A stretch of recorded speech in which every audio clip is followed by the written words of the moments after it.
Okay, we're live on Facebook, and I hope everything is fine with you, Dr. Joe. Thanks so much for coming today, right, for this No, little chat with me. I hope it's going to be interesting because I have some questions for you, like I said, yeah, and I hope you have some questions from me as well. And I always let people on Facebook ask something if you want to ask, right? So, could you introduce yourself real quickly, please? yeah. Real quick, it's hard for me to Yeah, do anything really quick. quick. Yeah, so I'm Joe Spinell. I've been with Professor Reggie now for, I don't know, 5 years, 5 years now. I don't know, for a while, since I moved to Nashville. I am currently a brown belt under professor, and I'm a physician, a local emergency medicine physician here in Nashville. And yeah, just excited to be here, Professor. Thanks for having me. You're welcome. And also, you have the podcast, right? Yeah, we have a podcast called Old Dog BJJ. It was a podcast developed to really, it kind of focused in on older grapplers. We knew that I wish we had real data on it, but I have this feeling, at least from my training partners, that I think the people we have a lot of folks that get interested in jiu-jitsu who are a little older. I'm sure there's some gyms that get a lot of people in their early 20s, their teens that want to be the next UFC champion. But I saw a big influx of guys that were in their 30s and 40s that were looking for something new in their life. And we wanted to develop a podcast that was kind of directed to them, kind of address some of their concerns, give them motivation to stay in jiu-jitsu. And and we've had some limited podcasts at this point. We're going to get more consistent with it, but we've had a phenomenal response to our podcast. I'm just going to grab Amy real quick. Amy, Yeah, sure. noise needs off. No noise. Sorry, guys. I got family here, and they're leaving right now, and things are a little noisy in the background. I apologize. Yeah. Yeah, we know that. Me too. Same thing. You're gonna hear like dogs barking in a few minutes. You know, dogs are going crazy today, especially last night with the fireworks.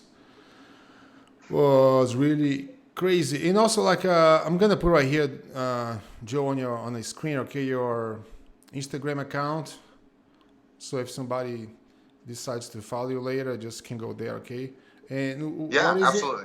What's your Instagram Uh, account? Instagram account is actually Muay Thai Doc, I think. Which one do Um, you want me to put right here? The yours or? yeah, let's do mine. That's a good question because I don't do a whole lot of Instagram. You can do the Old Dog BJJ one. I'm trying to look for my name on it right now. I do most of our stuff is through Facebook. So Facebook. if you do my Facebook account, Joe Spinell, or the olddogBJJ.com or podcast through Facebook. Okay, so I'll put here the website. Okay, Oh, perfect. that's Yeah, the good. website would be best. That has links and OldDogBJJ.com. stuff. Yep, and that has links to all our Instagram, to our Facebook, the blog. You can even get the podcast through there if you didn't want to download them through iTunes. Okay, OldDogBJJ.com. Yep, I'll that's put the right one. here underneath your face here, so it's easy to remember. Okay. Awesome. Okay. So all my questions they don't have connections. Okay. Okay. I might ask you something about medicine, something about Sure. like black magic and things like that. All right. Okay. So the first one, why medicine? Yeah, it's actually an excellent question. I think that, and the answer is going to sound kind of funny. I think ever since I was a little kid, I always wanted to be a superhero. I think that's kind of what got me involved in martial arts. I wanted to be able to help people in such a way that other people couldn't. And I originally thought I was going to be a police officer for years. High school, that's all I could think about. I was completely prepped to go into the sheriff's department in San Diego. And one thing led to another. And I asked myself some pretty serious questions about becoming a police officer. And I just didn't think it was the best fit for me. So I was a little lost at that time. And this is about the time I met Amy, my wife. And one thing led to another, and I started getting more interested in medicine. It was something that I was attracted to in high school, but never thought like I was going to be smart enough. I didn't think I had the right pedigree to become a doctor. And she really gave me the motivation that it could be something I could pursue. And the vision of seeing myself in an emergency department helping people that really needed help, whether that they were dying, whether they couldn't breathe, whether they were coming in for chest pain, it made me feel like I think I can do this, and this would be so fulfilling. It was the closest thing to becoming a real life superhero. That's the only, and that sounds funny. But it's interesting, right? You didn't go from high school to college right away, right? No, I didn't. No, I when I finished high school, I started fighting professionally, and I was teaching kickboxing and traditional karate. I was a bouncer. Karate? No, Kodokan, I was Kyokushin? Okinawan Kempo. Okay. Okinawan karate, traditional Okinawan karate. Mm-hmm. And one thing led to another. I opened up my own school with a partner, and I was fighting quite a bit. And it seemed like school, and I was going to junior college, but it just, I'd have a test on Friday, and I'd get a phone call for a fight on Saturday saying, hey, can you make 165 pounds? And I might be weighing like 180, so I had some weight. So I would concentrate on losing the weight. I wouldn't show up for my test, and I would go to the fight because I'm going to make $400 or $500. And so soon school did not become important at all. It's like, why go to school when I don't really know what direction I'm going in right now, but I'm making money on the side. I'm teaching privates, I'm teaching classes, I'm taking fights. It was an amazing time in my life.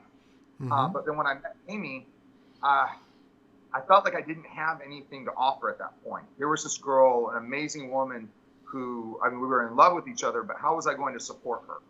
Because I knew my career as a fighter was not going to be long. It wasn't going to last long. And I was never a good businessman with my schools. If I had a student that said their parents said they couldn't pay, I didn't charge them.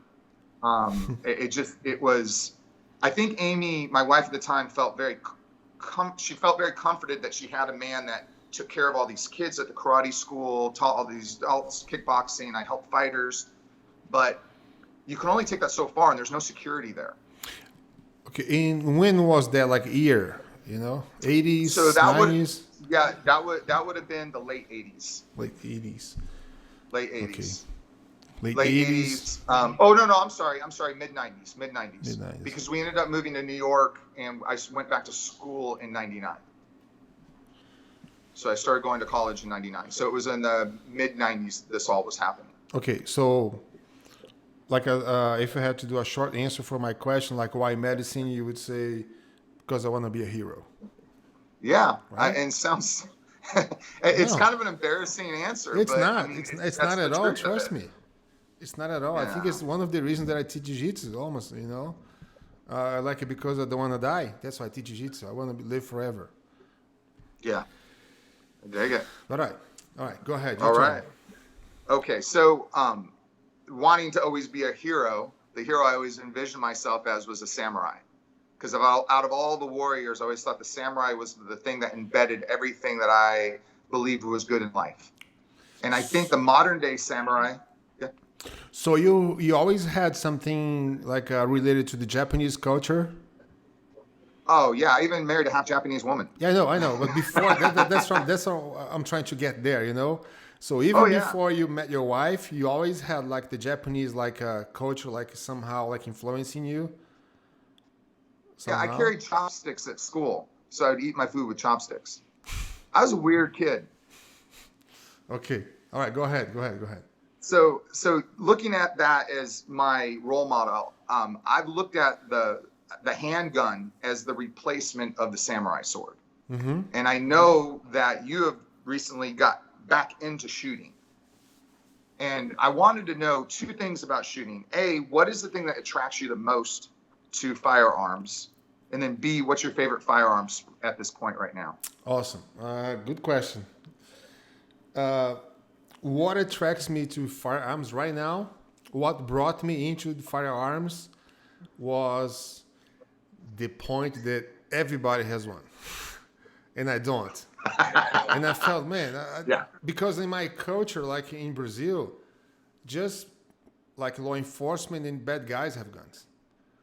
Right. That's it. Like a normal homeowner, you don't have a gun, unless you want to try to kill someone. And I always Right. learned from my parents that if you have a gun in your house, it's very, very dangerous. You might hurt someone, you might kill someone. Actually, I had a friend that shot his sister on the chest when I was 12 years old. Yeah, It's his terrible. father was cleaning his gun. He had like two guns, and Dad, is this one clean? Yeah, it's clean. And pick up the gun from the table. Pointed his sister and said, "Don't move, freeze, you're arrested." And she put the hands up, "Please don't kill me." And boom, he shot on the chest. So the gun was loaded.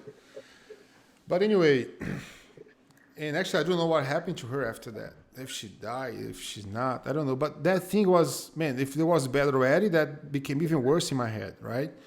Yeah. And then I went to the army, and then I learned something about guns, a few shots, blah, blah, blah. But that's it. Army, you're done, you leave, you never touch a gun again, you never own a gun because, like a very simple pistol in Brazil could cost you like 15 grand. Whoa. Yes, it's very expensive. All the taxes because the government wants to try to avoid you to get a gun. So it's so much expensive, and it's so hard to get a gun. Like if I was in Brazil right now as a business owner and try to get a gun, man, I would have to take a line. I would have to apply with the army and background check, and it's going to take months to be approved. After that, I had to go to the range, blah, blah, blah. It's not easy at all to get a gun in your house, just to defend your house. That's crazy. Not to carry a gun. To carry a gun is a different process, way harder. But anyway, and since here is so easy, right? And in Tennessee, I have the right to have a gun in my house or in my car to protect for self-defense. If that's so easy, so cheap, why not? Right. And that's what motivates me to go into the guns, But what motivates me more, now about guns, is the challenging of hitting the little target, It's like, man, I'm doing everything I'm supposed to do. Why am not hitting the target?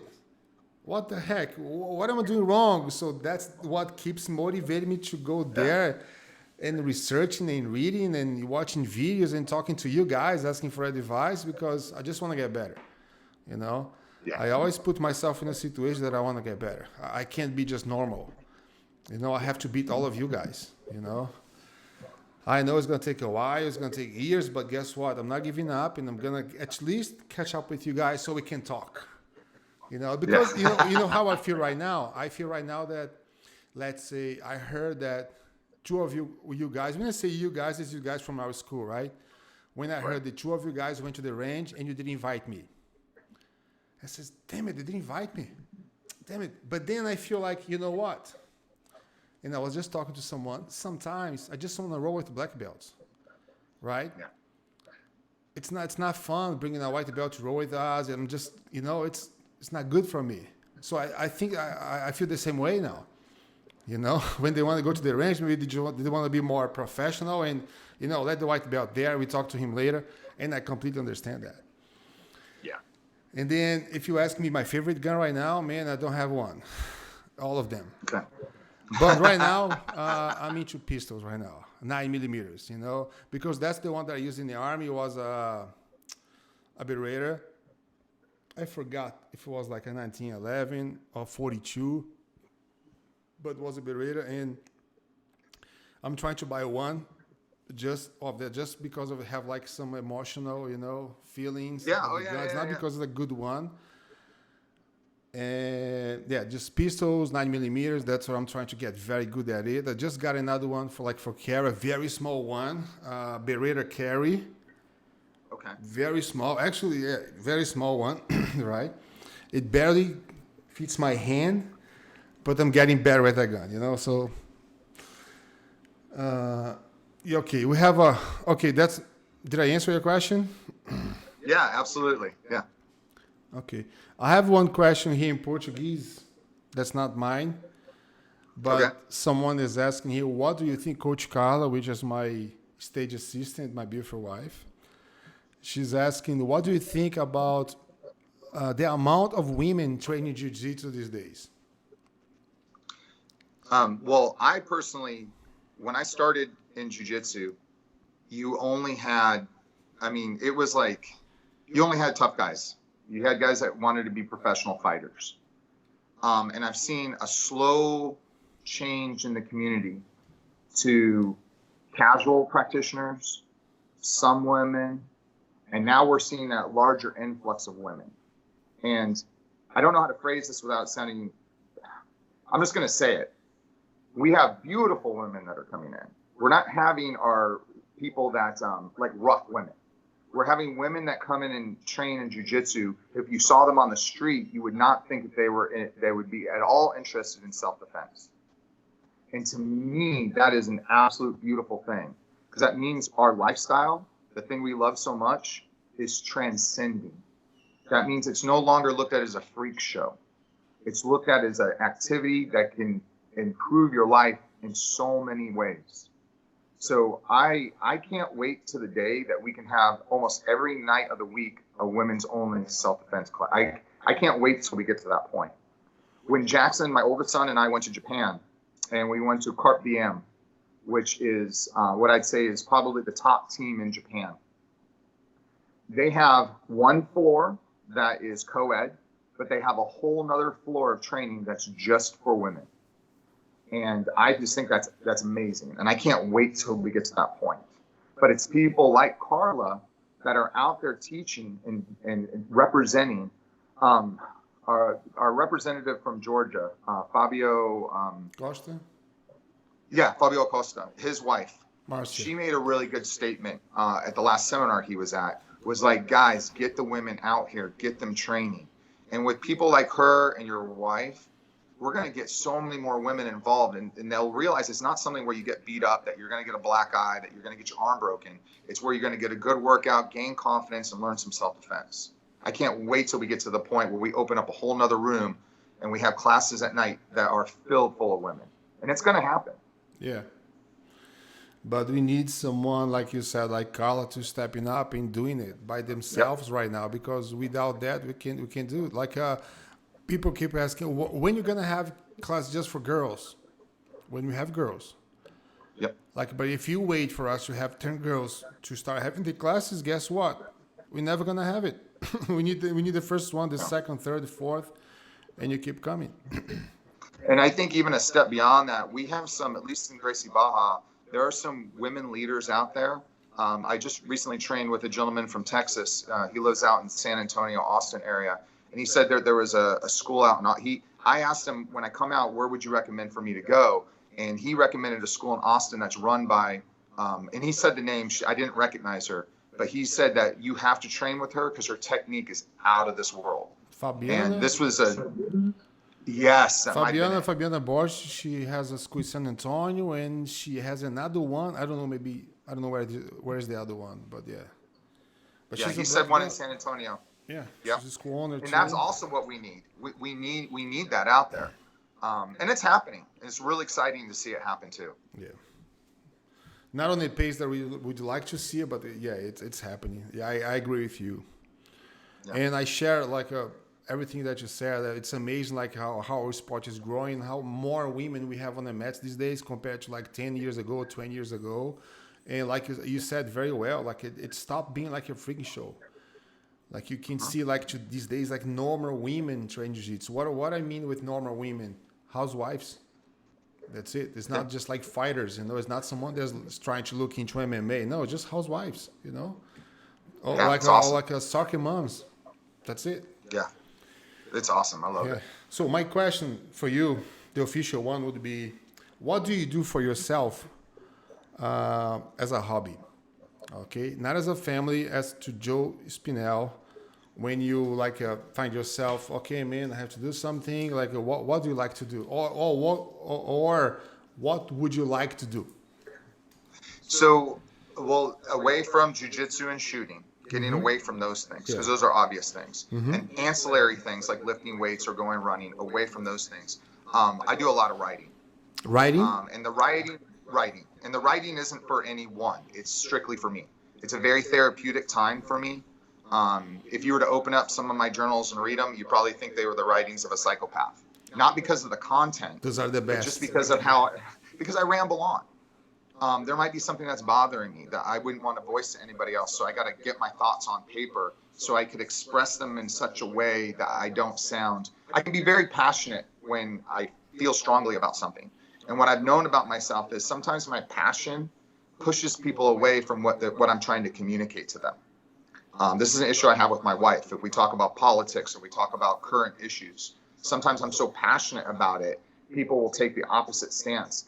So I like to put everything down on paper on how I'm feeling. It gives me a better way of communicating so I can get my ideas across without having to raise my voice, without having to be passionate. They're logical thoughts. And sometimes when I do that, I find out that, hey, maybe I'm not right about this. And I'll write from everything about being fearful, challenges in my life, joys of my life, having children, seeing them grow. And it's a very bizarre thing that I do. They're not really meant to be written or read by anyone. Maybe sometime somebody will find them and go, "What the hell was this guy doing?" That would be like my question. Like, do you have these like in a file or like handwritten? They're all handwritten.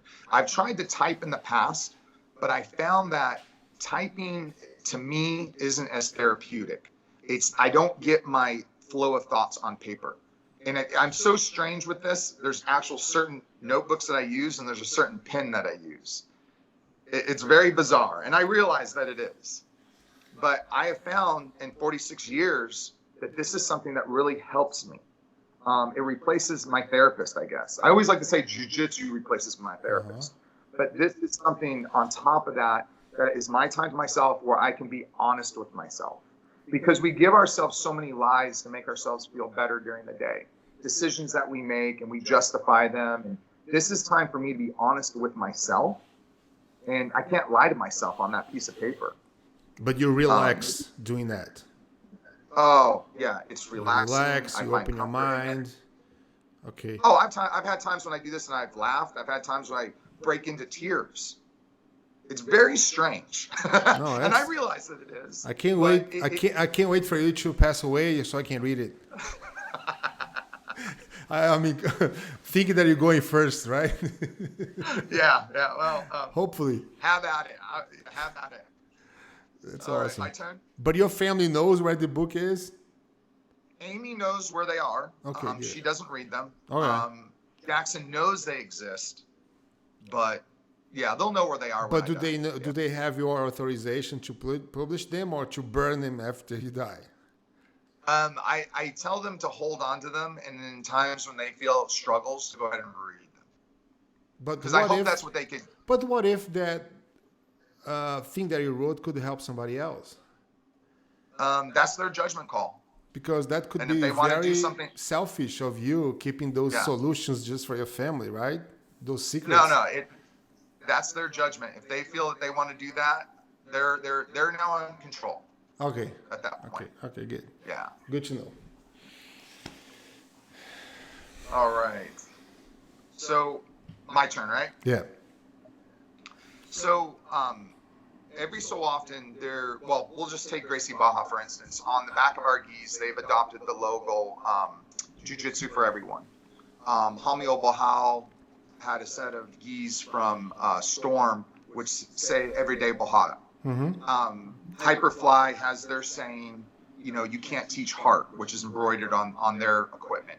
If Gracie Baja was going to do a commemorative gi to Professor Reggie, what slogan would be on that gi? Now, I know all the gis would have to be white. No, okay. No, I know the phrase, right? What would be my quote? Yeah, what phrase would your commemorative gi Man, I don't have one right now. If I had, I would be making lots of money like Hamil Bahal, like boom, I had an idea and put it outside there and let's do this. Man, you just caught me, like what would be? I actually, to be honest with you, I have no idea because I agree with all of them. I agree with the Everyday Porrada slogan. The only one I don't like it's personal, okay? Is like the one that Renzo created. Oh, yeah, I don't understand that one. It's something in Portuguese, right? Yeah. It always shows some laughing. Remember what it says? No, I don't. and I didn't bother looking it up. It didn't resonate with me, so I just kind of moved on. Yeah, that's the only one I didn't like it. I can't remember what it is. It's because there's a cursing thing. Oh, is that it? Yeah. It shows his And face and the saying is around it. I know which one you're talking yeah, about. yeah. I'll Google here in a few minutes. If somebody is watching, please Google and tell right here on the comments below what is it. But I can't just remember. That's the only one that personally I don't like it, but I don't judge it. Okay. I'm not judging Yeah, nobody. right. Because lots of people like it. Lots of people bought the third T-shirt and wear them. I wouldn't do that. Something that could Right. be a little bit aggressive. Maybe I would do it if I was younger. A few years ago, I would just wear, But these days, being like a teacher, I'm always dealing with parents. You know what I mean? That's the thing that Yeah, is yeah, not yeah. very smart for me to be wearing like a T-shirt like that. Yeah, I hear that. But I agree with all of them. Like the Everyday Porrada is a very good one because it means a lot, which means porrada in Portuguese means like a fight. So Right. it's fighting every day. But it's not what he's trying to say is not like a real fight, street fight. It's talking about dealing with the struggling in life, on a daily basis, at work, at relations. It's every day, man. You're always fighting against something. It's not just you never chilling at home on your couch just watching TV. But even if you're doing your head, you're fighting something, and you have to have the samurai spirit. It's always fighting. I'm not giving up. I'm gonna keep fighting, and then guess what? I'm gonna win. If I don't win, I'll die. But I'm gonna kill as much as I can before I die. This makes you want to train right when you hear it. Yeah. It just makes you want to fight. Yeah, every day. If you're not doing every day, you're doing something wrong, right? Yeah. Okay. What brought you into Jiu-Jitsu, right? You said, look, you're doing like a Muay Thai, karate, martial arts, right? Like striking, most likely. And then when did you decide to jump on the mats? It was like an accident, or you decide, you know what, I heard about this thing, let me give it a try. So what brought you to Jiu-Jitsu? So I'll take it even a step. I'll take even a step a little bit further back, just grappling in general. So growing up in the martial arts and just wanting to have that superpower of being able to defend myself, that was something that was always with me. And this is, again, there's a lot of really silly things in my life, but there used to be a game called Marvel Superheroes, and it was a role-playing game. And in this game, you had all the different characters, everyone from Iron Man to Spider-Man to Captain America. And I noticed under Captain America, it would give them levels like for their intelligence, for their strength, all these things. And it listed under Captain America, he had Olympic level wrestling. And something with that was like, that was the first time I ever realized, I don't really know how to wrestle. And immediately when I had the first opportunity to start wrestling in junior high, I started. That was my motivation, a comic book character. I was in Kung Fu actually at that time. Might have been Taekwondo, might have been switching at that point. So I was still in the striking arts, but I was wrestling. And I understood in real fights how critical wrestling was, because a real fight typically goes to the ground, and the person that can control the person, if you can control the wrestling aspect of it, you're probably going to win that fight. Shortly after that, in a black belt magazine, I saw an ad for the Gracies. They had that $10,000 challenge. It was in a little tiny section of the black belt magazine in the back where all the advertisements were. And there was something ominous about seeing all the brothers standing there with this challenge. I knew nothing about it. I just knew that these guys were badasses. That's just, you could tell. Now, fast forward, now I'm fighting, I'm doing kickboxing. I'm done with wrestling. I didn't wrestle in college, just wrestled in high school. And Nelson Montero opens up Montero Jiu-Jitsu in a town probably about 20 or 30 minutes away from me. Nelson Montero today is a master Yes. Nelson. He has a school in Encinitas. Yep. And at the time, he had a school in Del Mar. It was originally Del Mar was his first location. And I went there to train. I don't even know if he remembers me or not. When was that? Ooh, I want to say it was right before he went to Abu Dhabi. So I want to say that was probably 93 because it was after the first UFC. So it was probably 93 or 94. Okay. And he was not affiliated with Gracie Baja at that time. I don't think Gracie Baja really did that with their schools. His symbol was a triangle, I think with somebody getting choked, like a triangle choke or something. He had a different symbol for his school. He left with the Prince of Abu Dhabi. He went to Dubai, and one of his assistants, Marcelo, took over, who's now a black belt and teaches in California. I would always have these fights coming up. So I can only do a little jiu-jitsu because, hey, in 2 weeks, I've got a kickboxing fight. And so it was really hard to concentrate on the jiu-jitsu because I'm making money kickboxing. But he had some students there. He had a purple belt at the time, Charlie Kohler, that would come to my place and would work out. We would wrestle. And I had a friend of mine that was a blue belt under the Torrent School, which would teach some of the jiu-jitsu at my school. So it just was kind of an organic morphology. It was something I wanted to do, got involved, couldn't get involved 100% because of my fighting obligations. But I wanted to bring jiu-jitsu into my own kickboxing school that I had. You fast forward, I go to medical school, and it seemed like every time I tried to change jiu-jitsu, it was always a jiu-jitsu mixed martial arts place. And guys would hear about my background, and the next thing you know, instead of me training jiu-jitsu, I'm holding pads.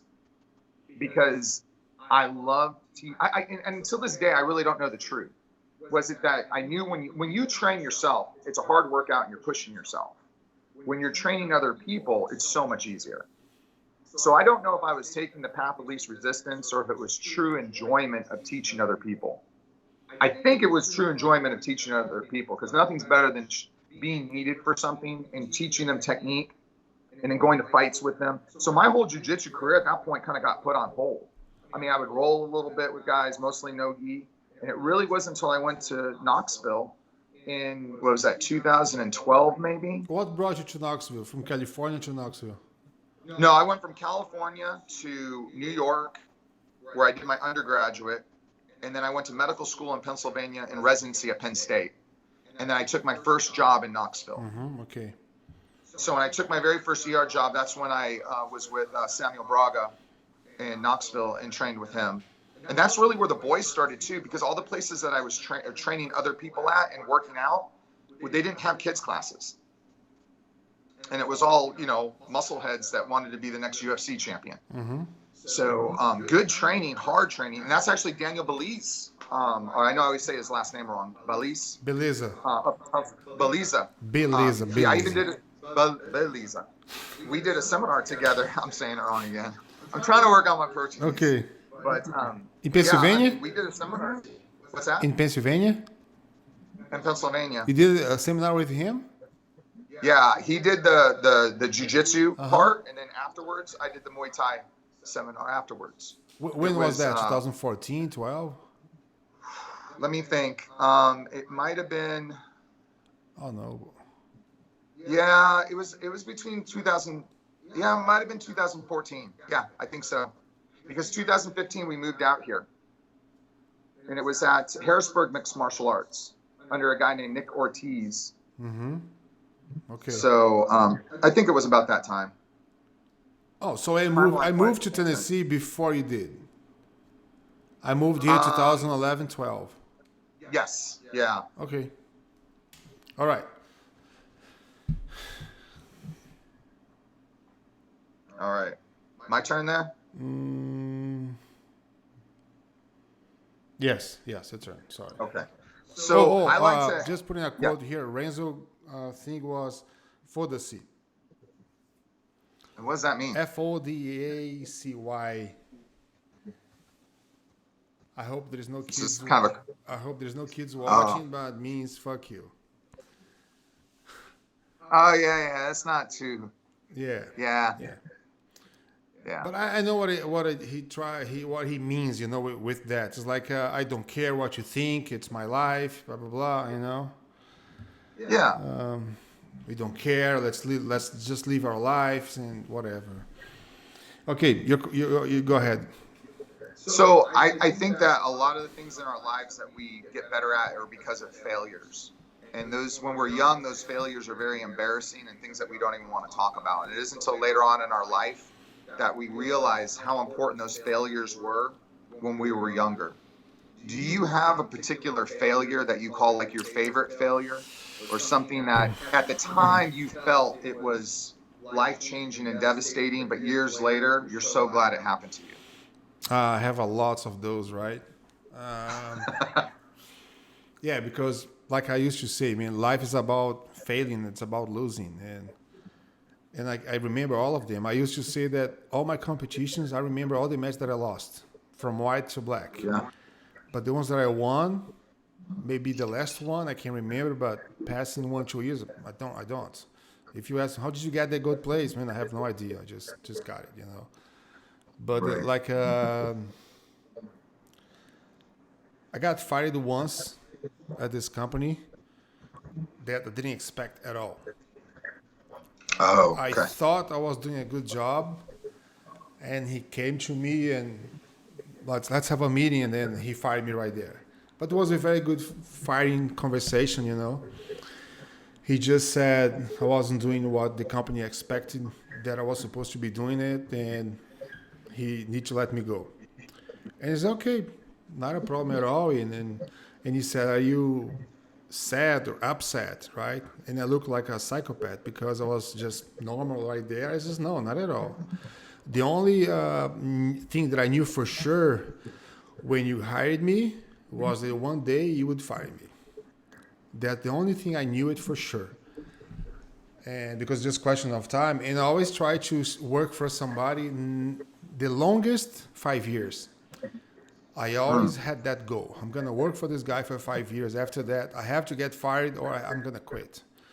Because I think that's the only way you can improve yourself.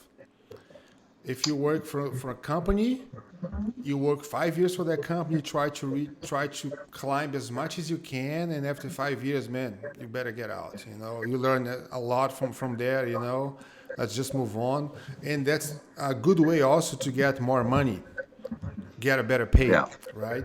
Because once you keep working for someone you don't get paid as much as you're worth. And then Right. when you ask to quit, they're gonna say, "Oh no, I'm gonna pay you more." They always said that to me. It says, "No, not it's too late. If you knew you could pay me more, you didn't. So you were just taking advantage of me. So this makes things even worse. So thank you very much and bye bye." And so I always, and then okay, but going back to that, like when I got fired right there, right? I thought it's not a big deal. Actually, it's a good thing for me because in Brazil, when you get fired, you get lots of money. You see, Oh, you do? yes, man, Brazil, it's bad and good at the same time. Like our taxes are like 100%. Let's say if I hired Joe to work for me as instructor, and I pay you $5,000 a month, you cost me $10,000 a month Wow. to the company. Okay. That's Plus, huge. every month, I, as an employer, have to deposit like 10% of your salary and then a saving accounts for you. I can't remember how much percent, right? But you can't touch it. You can't take that money from the saving accounts. The only way you can take that money is if you retired or if I fired you. Okay. Okay? If I fired you, you can take all that money on the saving accounts, plus I have to pay you 40% on top of that. Wow. Yeah, it's a lot of money. 40%, right? So when he fired me, I said, yes, now I'm going to buy my car, right? Because I thought, you know what? I'm going to get a job right away because I'm good and I have some money saved. So I'm going to buy my car, blah, blah, blah. I was just making plans, take a vacation with my family. But that What was this really, job? What was this job? What did you do? What was the job? I was back then, I was just an analyst, Okay. like a sales analyst. I don't know. But so it really bothers me until these days, because I don't like when people don't like me. that really bothers me. Why? What did I do wrong? That was the only time that I remember that I was fired in my whole career. The only time. And this is, man, it was really my fault. Until these days, if I have a chance, I'm going to ask him if I see him again. Say, okay, no, let's talk. What really happened? What did you expect from me? Because they didn't ask, though, when he fired me. Okay, what I was supposed to be doing, blah, blah, blah, and why did you fire me? But anyway, it was a good thing because it was bad and good, bad because it motivates me to always looking into what is he waiting for, right? What is my boss expecting from me? It's not what I think it's right. It's what he wants, right? Because sometimes we find ourselves doing things that we like to do the way that we like to do, but sometimes that thing is not good for somebody else. So if I'm working for you, if you pay me, I'm gonna try to make you as happy as I can, even if I'm doing the wrong thing, and that really changed my mind because sometimes I was doing something wrong in my head. Man, this is not good for the business. And I would try to convince him, say, yeah, but I don't like it that way. It has to be done this way. I said, okay, easy job. Because when I was in the army, that's when I learned how to say yes, sir, without thinking. You do as you just do as you're told, and that's it. Don't think, why, what if? No, just do it. Man, and then my life becomes so much easier, when you have no responsibilities, just do it, So answering your question, that's the failure that bothers me until these days. That passed maybe like 30 years ago or more, right? Yeah. Still in my head. It's a good question. Okay.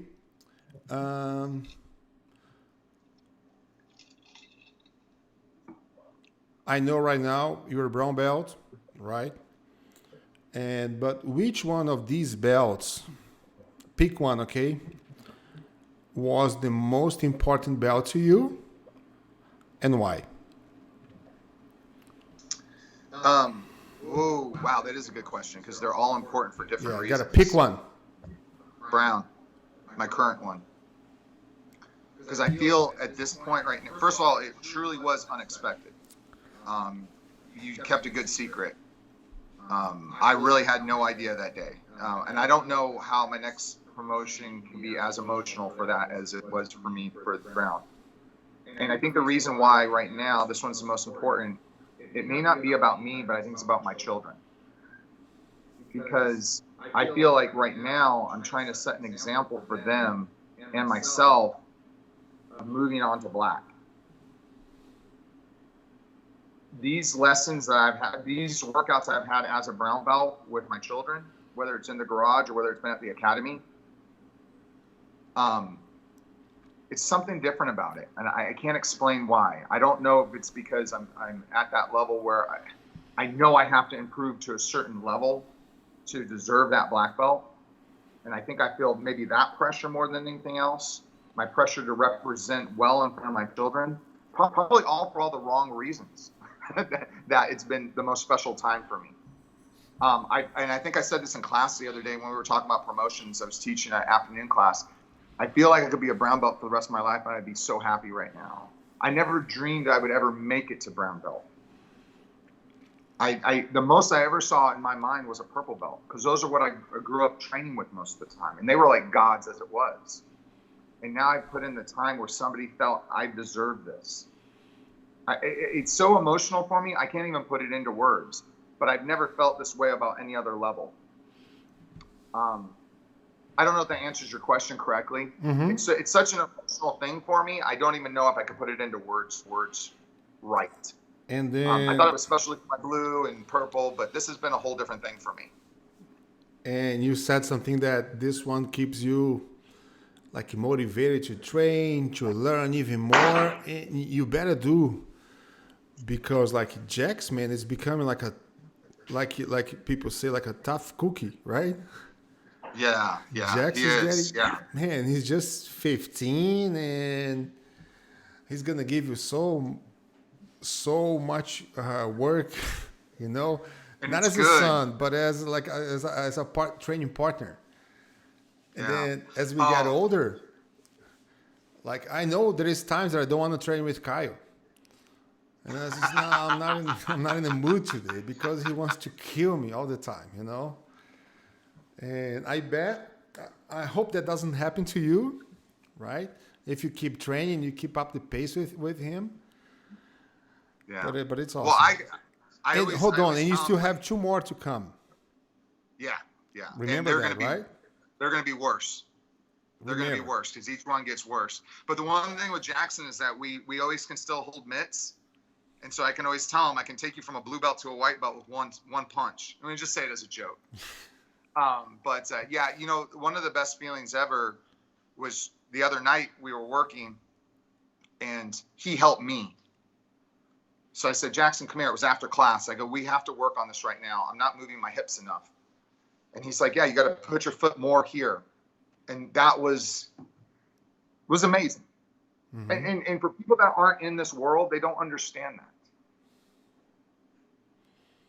But it is true. But I want to say something like changes subjects like that. There is like it, and I'm changing too, you know, like in a good way. Like you said something now that reminds me here.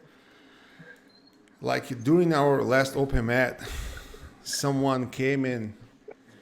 He was attacking me, and I was defending, and then blah blah blah. We roll, right, and after the roll, he came, Professor, let me show you something. And then he was showing me this thing that he was doing to me. He says, "Oh, if you do this way, it's better for you." Blah blah blah. Right. And I was about to say, like, man, I know that, but you know, I just froze. You know, I just looked at him and I said, and he kept talking. And I says, "Oh man, thank you very much." You know? It really like I changed a lot, because if that was like a few maybe like months or years ago, and I was just says, man, look at my belt, look at yours, you know. Yeah. And this thing that you're trying to show me, I know this since before you were born. But, you know, so I just want to put this out there, you know, like I think I said this before, man. If someone is not asking for help in jiu-jitsu and at the gym lifting weights, don't go to help. Just don't do it. Just watch and have fun if you're having fun to watch them do something wrong, but never ever try to come to senior most and teach them something unless they ask you for help, because you might be play stupid, you know. Yeah. And he might be like I did. He's gonna play. Man, thank you so much for your help, son. Yeah. Right. But you're just playing stupid, you know, so don't waste your time. So of course, if you see a junior most, a brand new student, you're more than welcome to go and help him. But you go to a senior most and try to teach something, you know, I'm not saying that I'm God, that I know everything, right? Yeah. But especially if I'm not asking for help, man, don't help. Just very simple rule, very simple rule, you know, because you can get spanking. In which way? I can't come to you and say, man, I can give you a lecture about that. And you're going to be, oh, I'm so sorry, I'm so stupid. You know, let's avoid those kind of things. It's like you are at your work, right? And some brand new, like, I don't know, different not even a doctor, no, come and try to teach you something. Oh, doc, it's better if you do this way, and you should. Okay, man, take my job. Could do it if you know more than I do. Like because sometimes, guess what? Sometimes you get tired, and we don't want to deal with that.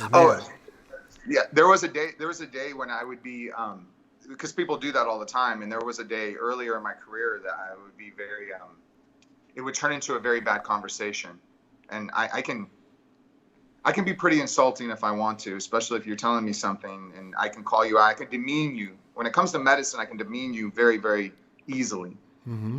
And now I don't have the energy, and I don't have the time. I say, oh, thanks, man. Thanks. That's cool. Yes. Yeah. Yes. The same thing. I'm getting older. No energy. Yeah. You know what? Yeah. Okay. Good job. Yeah. Let's just, guys, like save yourself, you know, just save yourself, because watch, especially me, if I'm doing something wrong, most likely it's because I want to do it wrong. Yeah. Or maybe I'm stupid. Okay, but I know the answer. Okay, I most of the time I know the answer, so don't do it. Like bothers me.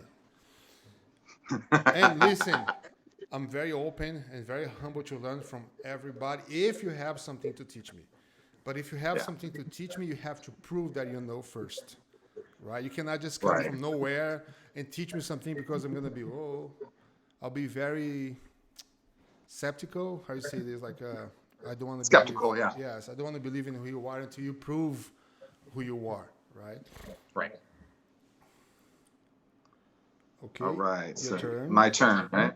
Yep. Um, who in your past training partner, because you come from a gym with a lot of killers, and I don't think a lot of people know that. We've had some discussions about people that, well, first of all, I've been with you at the Masters tournament and have seen some of the people that you know and your friends that you used to train with in Fortaleza. And we've talked about other competitors, and I'm always amazed at the people that you used to train with. I don't think people in our academy or around really know the level of people that you were around in your beginning years. But whether it be a training partner, whether it be a coach, or maybe somebody that you used to watch compete, who was a big influence on you as both a competitor and a coach? And they might be two separate things. But who in your past had a big influence on your jiu-jitsu today?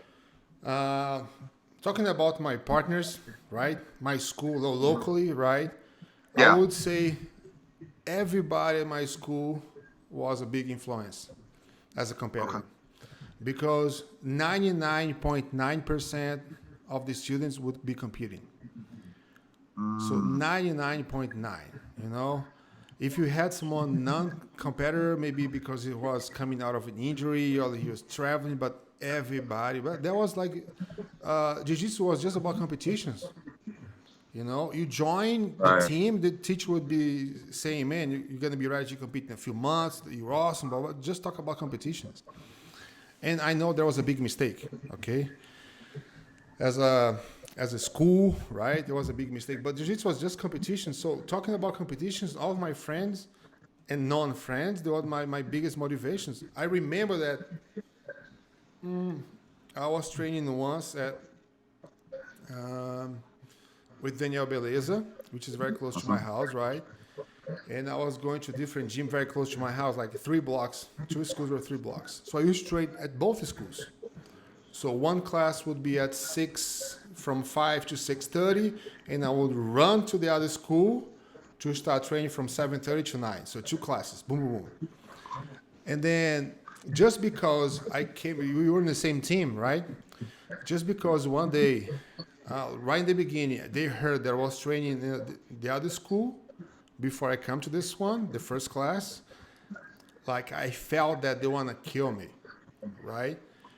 So it was like a competition. So beleza, put everybody against the wall and put me against another guy about my age, about my weight. And I used to like go easy, chill with him, But that day, everybody on the wall was coaching the guy, you know. Everybody against the wall, like sitting down, crossing the legs, was coaching the other guy. Come on, take him, do this and do that. There was like a spark in my head, in my heart to kill that guy too. Like, and then I did it, I came from the bottom, I stood up, I took him down, bell.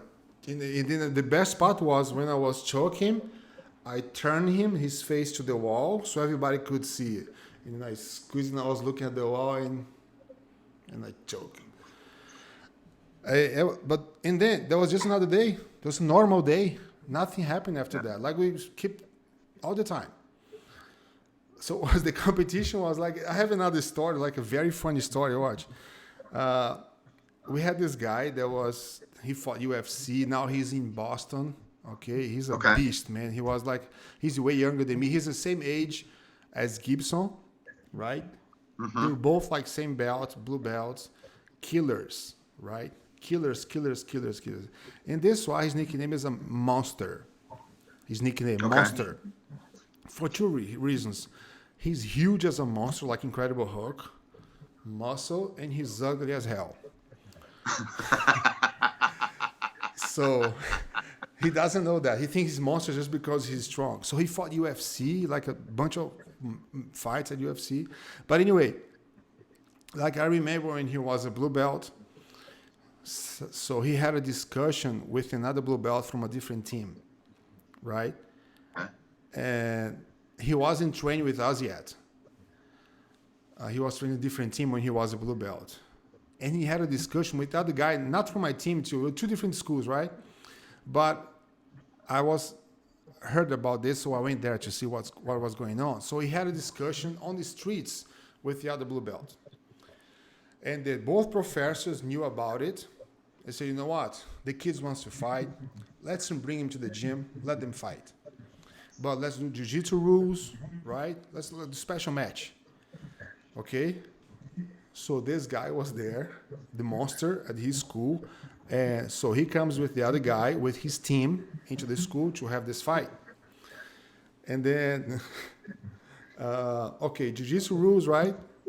They put both in front of each other, and Kai's professor called him on the corner and said something to him. And he said, Os, okay. And he both face each other. When the referee says, combate, Caio, boom! Oh my God.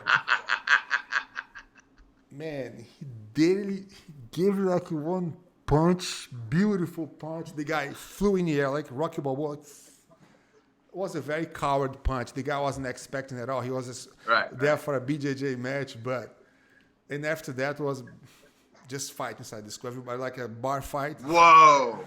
Like a bar fight. It was a mess. I don't know why am I seeing that, but This is an awesome story. Going back like to your question, I mean, all my friends, they were the big motivations as a competitors, right? And of course, watching Daniel Beleza competing, because when I was a white belt, he was a black belt already.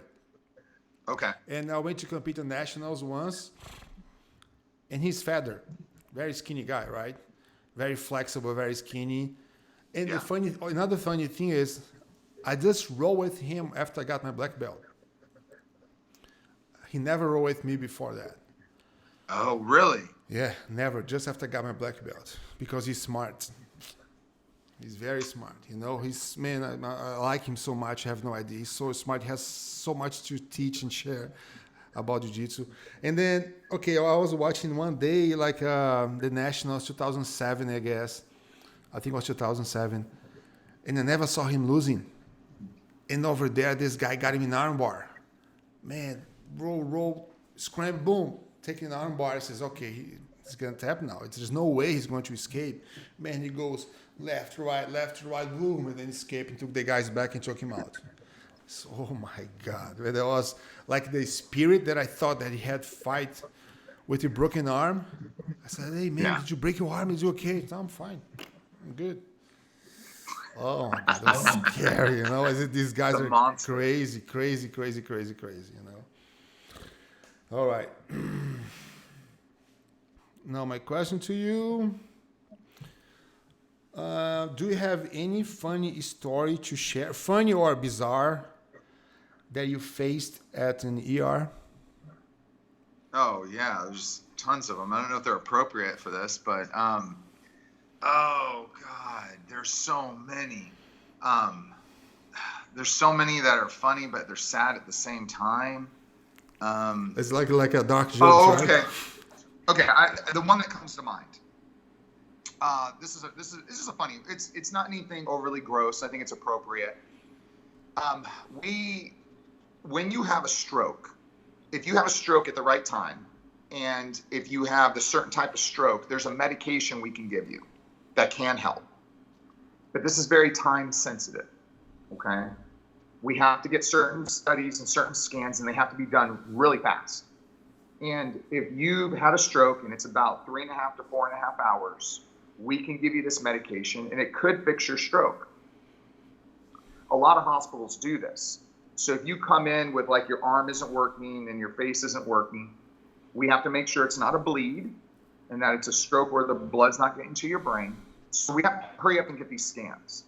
Well, one day at work, we had 2 strokes show up at the same time, and we're trying to hurry them through. And I'm explaining to the wife of one of the patients what's going on, do we have your approval to give this medication? Because we have to move fast. And she's listening to everything that I'm saying. She's repeating everything. She understands. She goes, but I also understand I'm not going to see my husband for a little bit. Can I say goodbye to him and give him a kiss? And I'm really scared. And I said, yeah, absolutely. So we run by, we take her back. It's a lot of people back there. It's chaotic. And she stops, she grabs him, she kisses him, and she looks up at me and she says, "This is not my husband." After she kissed him? So the nurse that was working with me says, "Couldn't you smell it wasn't him?" Smell? And I look at her and I go, "What the hell do you mean by smell?" She's like, "Yeah, like my husband has a certain smell." And so it develops in this whole other conversation. So yeah, unbelievable, but it actually happened. So she kissed him before. She kissed him and then the after wrong he kissed, guy. after the kiss. Because he's laying in the bed and we're wheeling him back. Her husband was the other one. But things happen so fast in the emergency department. I still don't know what the hell the nurse's name was Brenda. I still don't know what the hell she meant by his smell. To this day, I'm still friends with her on Facebook. I don't even know if she remembers saying that to me, but she tell how he smelled. I mean, I don't know. But anyways, that's a family appropriate story, I guess. Oh, I have one to share too. Like, it's not as funny as yours, but like Carla, my wife, Coach Carla, right? She was about to have a knee surgery. I think it was arthroscopy. Yeah. Right. And then she went to the room to have the surgery. I was waiting outside. It's not very complicated surgery, right? Surgery. And I was waiting outside as like out of nowhere, like someone come from the door, like gloves and masks, and asked me, "Do you know if it's the right or left knee?"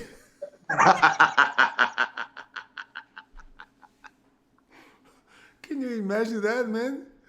And watch, it was a very expensive hospital. It wasn't free. I mean, was because Brazil we have the free health insurance, right? But there was a paid one, very expensive. Yeah. And someone come to me like that. I almost said, "Oh, cancel."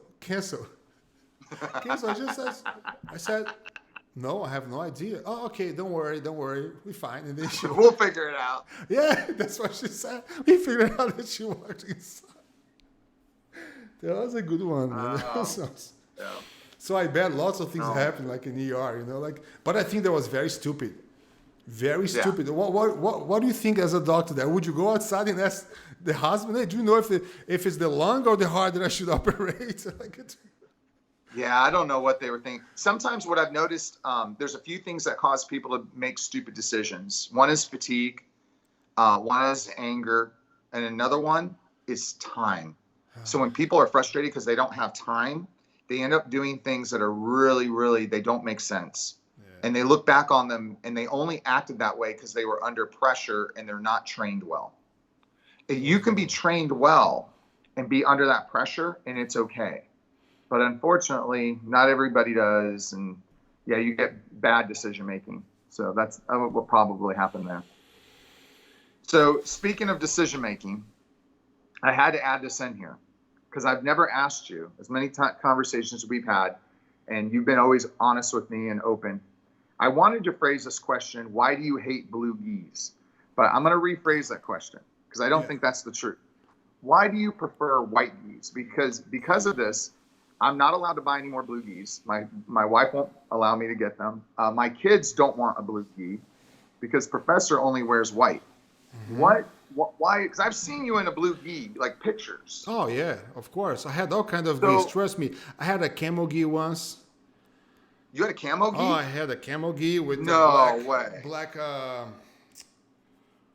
black part of the gi, the black lapel. I had like a gi that was white. The top was white, the jacket with the black collar and the black pants that looked like a pajama. So I had all kinds of gis because I was a white belt once. I was a kid once, right? I was a kid, and then I grew up. Yeah. Okay, so the question is, I don't hate blue. Why white? Yeah, I don't hate blue. I don't. Right. It's just white because it's tradition. That's what I thought. It's That's what I traditional. thought. It looks better as a team, as a group. Like you have everybody's white and one guy in the blue. Boof, it doesn't match. You know, Yeah. it's just like OCD stuff. If everybody was Yeah. wearing blue, it's okay. For picture, it's not good because the mats are blue. Put the blue gi right there. It's not good. But I don't hate blue gis or any other. I just think it should be traditional, like the samurai. You know, Yeah. man, it's white, and that's it. Don't try to come up with a pink and gi with blue balls or around. Like, yeah, no, you see all kind of gis these days, Yeah. You right? do. So that You means do. people have no respect for the traditional because people talk, oh, it's Brazilian Jiu-Jitsu. Yeah, it's Brazilian Jiu-Jitsu, but where we came from, right? We have to show some form of like a respect and some form of like a saying gratitude Yeah. to where it came from, man. It's like a, so I try to keep as traditional as I can, as much as I can, right? Yeah. I would love to have some like a Japanese like a place at the gym, not place, maybe like a Japanese wall, like with like, you know what I mean, like some decorations that reminds of Japan and Brazil. And if you go to schools in Brazil, we're gonna have most of them have two flags: Brazil and Japan flags. You know, Ah, here we have U.S. and Brazil. Like in Brazil, we have yeah. Brazil and Japan because it shows some. That's interesting. That's what I like, and because also like I trained judo, and also I lived in a Japanese community, and most of these guys that train jiu-jitsu, they didn't have any contact with the Japanese culture. Right. Most of the guys, especially where I come from northeast of Brazil, we don't have Japanese, right?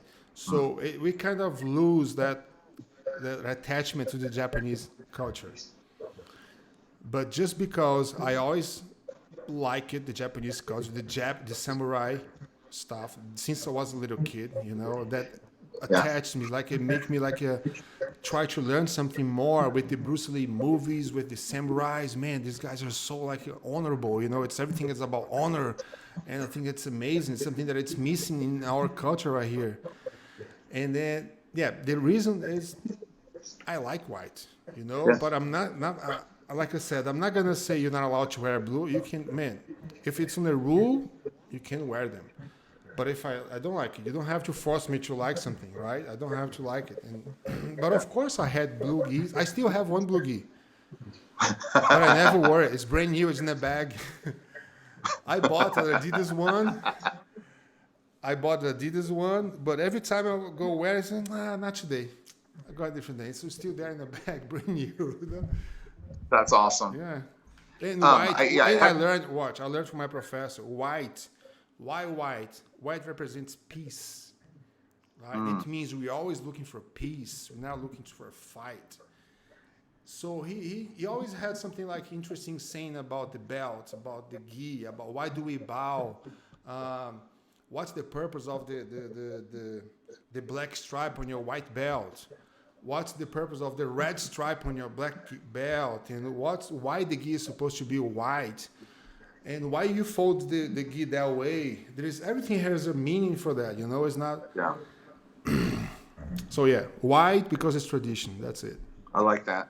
I had a conversation with, we had some family that was visiting that I said that had just left when we started our conversation. And one of the guys that was here, he works for a golf company. You may or may not have heard of it. It's called Titleist. And he was telling me that Titleist will only make white golf balls. And they have been, they're the number one producer of golf balls in the world. Millions of dollars they make. And many times people have tried to have them say, well, you need to come out with a pink ball for ladies. They have other divisions like Pinnacle. They make other balls, but they said there will never be a Titleist ball that is not white. And it's strictly because of that tradition. Oh man, So there is this guy in Brazil the other day. He just promoted on YouTube that he now at his school he's having like GLBT, yeah, gay GLBT, right? Gay GLBT belt now. Did you see that? It's a rainbow belt. No. It's a rainbow belt. Yeah, he was. Oh my God! And he was saying he came up. No, that's good because that's gonna equal everybody at the gym. Blah blah blah blah blah blah. And I just roll my eyes. Ah, okay, all right. That's his school. He can do whatever he wants. People ask me Yeah. sometimes, Professor, is this allowed? It's allowed where, in my house or your house? It's different, right? It's completely different. Right. Listen, jiu-jitsu is not like it's a sport. It's a martial arts. We have traditions, but if you come to my house, you have to follow my rules. I don't have to follow IBJJF rules. I don't have to follow Joe Spinell's rules. No, I follow my house, my rules. I try to Right. follow the law, society law. But if I want to come to this school and say, listen, from now on, everybody must wear purple gi at our school. And that's it. Who's going to say, oh, you're not allowed to do that? Who's going to say Right. that? You can say that. For example, Jiu-Jitsu, we have a rule that says you must be a black belt 2 stripes to promote a black belt. Okay? But what if you have no stripes on your black belt and you promote someone? What's going to happen? Nothing. We don't have a BJJ police. Yeah. You don't have BJJ police. It's going to knock at your Right, door right, and right. take your belt away and you're arrested. You can't do that. You're going to lose your license. We don't. We just try to follow the rules as much as we can, like the rules that we believe in it, right? Other than that, that's it. And then, okay, of course, people's gonna make fun of you, blah blah blah. But who cares? It's like you have no idea how many red belts we had in Brazil in the past years. And red belts promote them by themselves, right? Was Reggie. Right. I go live on Facebook. I say, guys, from now on, I'm not following Gracie Barra anymore. I decide to follow up with my style. I'm creating the Reggie BJJ from now on, and I'll be a red belt. Okay? Yeah. And then I'm going to promote Dr. Joe Spinell to a coral belt, and blah, blah, blah. And then who cares? I mean, everybody cares, of course. You're going to see a lot of people talking, but we don't have BJJ police. Nobody's going to knock at my door and arrest me, nothing.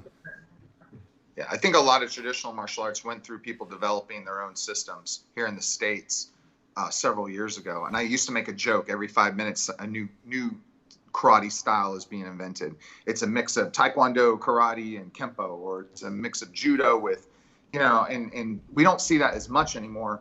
And we do see people following the IBJJF kind of guidelines. But yeah, you're right. There's no police out there. You can do whatever the heck you want. And I think how legitimate it is, you go compete. Yeah. If you want to compete, because you can say your style is against competitions. Yeah. It's just based on self-defense. Yeah, exactly. Yeah, very true. Very true. Okay. Your turn, right? No, I asked you about white kimonos, so I think it's your turn now. Okay. So where do you see yourself in 10 years? In 10 years. So I always gauge that by my youngest. So Joey will be 17. In 10 years, I see So let's say 12 years. back. 12 years. Okay. Oh, the kids are out of the house. Okay.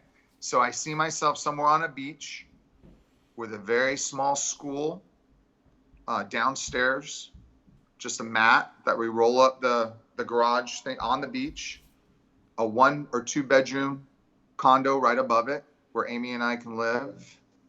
I can surf every day, train jiu-jitsu with the locals, and she can sell her artwork I'm right not out talking front. about a dream, okay? I'm not asking no, you no, about no. a dream. I'm talking about a real plan for 10 years. Yeah, it's to build to get to that point. Okay, that's a real Build plan. to get to that point. That's the real plan. What's the most likely plan? Is that I'm probably still here working because I don't know if I can get there in that amount of time in 12. I'd probably be teaching a lot more, both for medicine here and jiu-jitsu, of course, and dialing back. But I think that our finances will get better and better by then. I see that as maybe a 20-year plan as far as eventually being on the beach. You said teaching medicine? Yeah, so I want to transition out of clinical and do more teaching. Right now, what I do is 95% clinical, and I teach very, very little. I'd like to transition to do more teaching. I didn't and know less you clinical. teach. Yeah, I teach at Lipscomb. Oh. So I teach the physician assistant program there. So I do the emergency medicine lectures. But I want to do more and more teaching but teaching doesn't pay anything. Mm-hmm, I know. So as we start paying things off and we start doing better financially, I can dial back how much I'm doing clinically and I can teach more. Mm-hmm. And that would be the idea to eventually get to that point. Okay. Yeah, so nothing too fantastic, but it's our dream. Okay, my turn. So talking about dreams or goals, but this is more of a dream. If you were to have a dream super fight,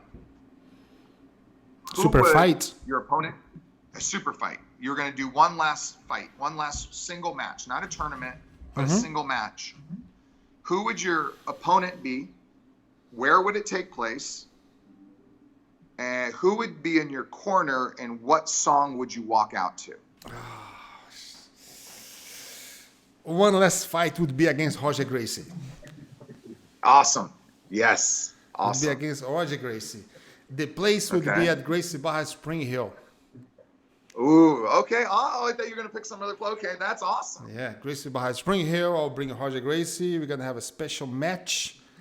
10 minutes, points only. Okay. Who would be in your corner? In my corner, man, would be... And you can get anybody you want, any old teammate, anything. Could be nobody. Yeah, it could be dead or alive. I don't care. Yeah, could be... Oh, dead or alive. No. Man, that'll be my last match.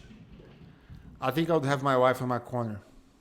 Oh, that's awesome. Awesome answer. Since it's my last match, my wife and my kids, you know. And what would your walkout song be? It's a Rainy Man. Okay. Just because it's fun. Nice. Yeah, just because that's nobody awesome. expects that, you know. Nobody would expect that. People expect something very manly, you know, like let the body hit the floor, let the body hit. No, it's a Rainy Man. That would be awesome. It's a party. It's a party, man. Yeah. Like, if I have the chance. One thing that I never had a chance, and I almost did, was facing Fabio Gugel. Oh, wow. Yeah, that would be awesome. But he stopped competing. When he went to the last one he did was Europeans, and I didn't go.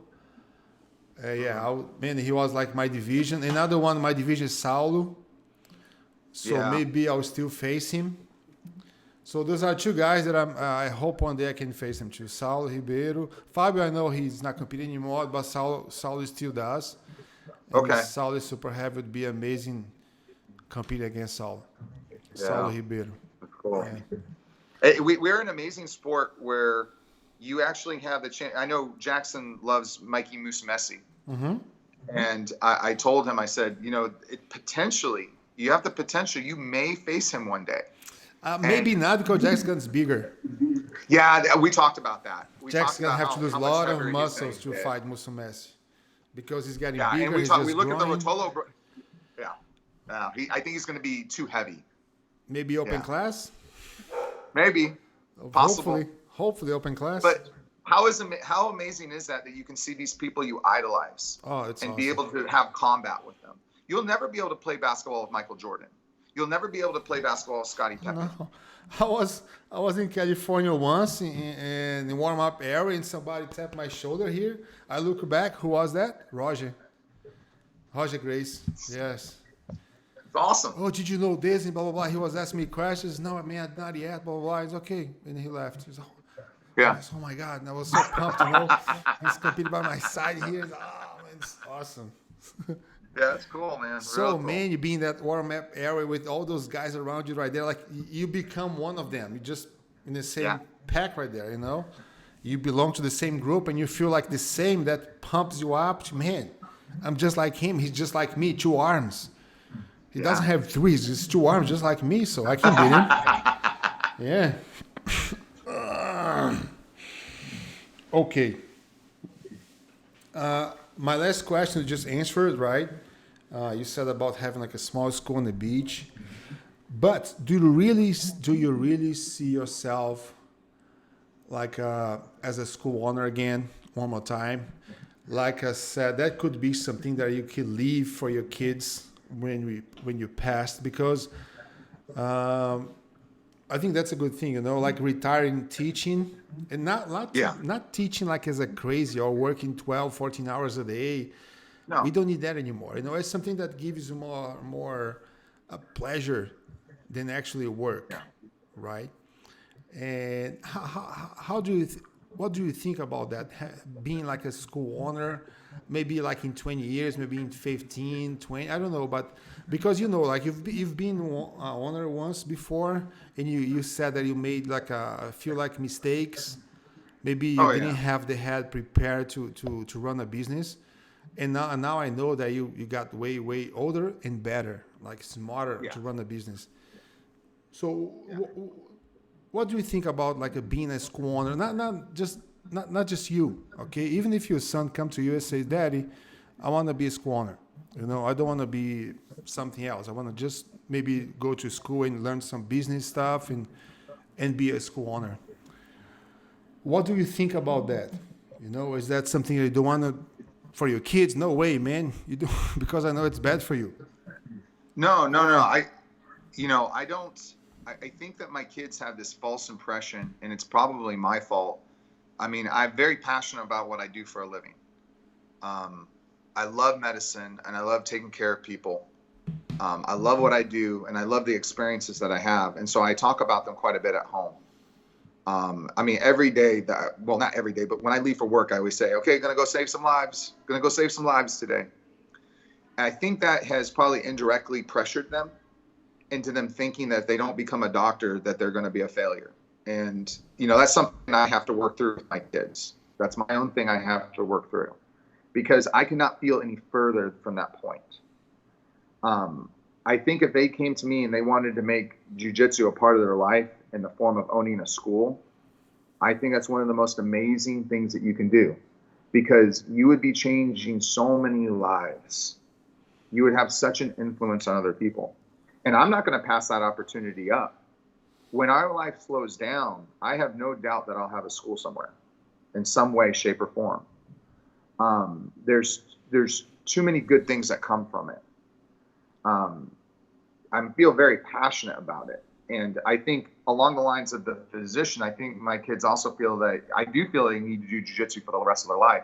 They don't necessarily have to make it. They don't have to be a fighter. They don't have to be a competitor. They don't have to be a school owner. But I guarantee you one out of the three of these is going to be. One out of the three of my kids is going to have a school. They're going to find that that's the lifestyle that they love. They're going to want to travel. They're going to want to teach. It's going to happen. I don't know which one of the three. I don't know if two of the three. I don't know if all three of them. But I don't feel they need to be a position to be successful. I don't feel that they need to have a school to be successful. But if it's something they want to do, I would support them 100%. And if they wanted to take over my school after I die, it's theirs. So, I mean, every time Amy and I go traveling, we look at different locations and go, what would it be like to have a school right there? What would it be like to have a school right there? I don't go anywhere without thinking, what would it be like? Because that's when everything's said and done, I'll always be a doctor and I'll always be a martial artist. I don't know if I'll always practice medicine, but I will always practice martial arts. So it's kind of written in the stars that if I live long enough, yeah, we're going to have a school. yeah, So, it's like people think that being a brown or black belt is just when you have your belt on your waist, right? right. No, it's not. It's in your heart. It's in your head. It's like it's like when I look at someone that go to the gym and he forgot their belt, and he wants to line up at the end of the line. This man, why at the end of the line? Is no, I don't have my belt. So what? You became a white belt because you don't have your belt? You still Right. like a senior most, you move up there and stay there. Of course, forgetting your Yeah. belt is something very, very seriously. It's like going to war and forgetting your sword, right? Yeah. How can a samurai forget his sword?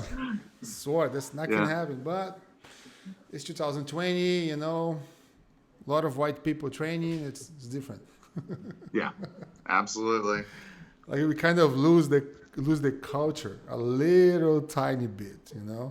It's not that we lose, we're changing and adapting. Yeah. Okay. All right. You ready for your final question then? No, it's yours, right?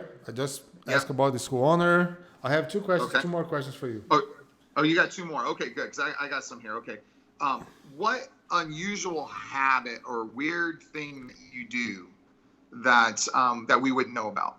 What's some strange, similar to the question you had to me about what thing do I do off? But do you have any unusual habits or strange? Like I didn't know you like to cook, and you mentioned that earlier. But is there anything unusual that we would be surprised to learn about you? Wow, man, I don't know because my life is pretty open. I have to think about well, I think everybody knew that I like to cook, you see. But it doesn't mean that I know how to cook. Yeah. Don't get me wrong. It just I like to cook. It doesn't mean that I know how to cook. I like to watch. I watch Master Chef. Okay. That's one of my favorite shows. Okay. See, I didn't know that. Yeah, I love food, man. I love food. I love Yeah. that. And one thing that you don't like about me, that you don't know about me, Something unusual. Yeah. unusual. Ooh. I don't wash my belts. You don't wash them? Never did in my whole life. Okay. Any belt. If I did, it was by accident,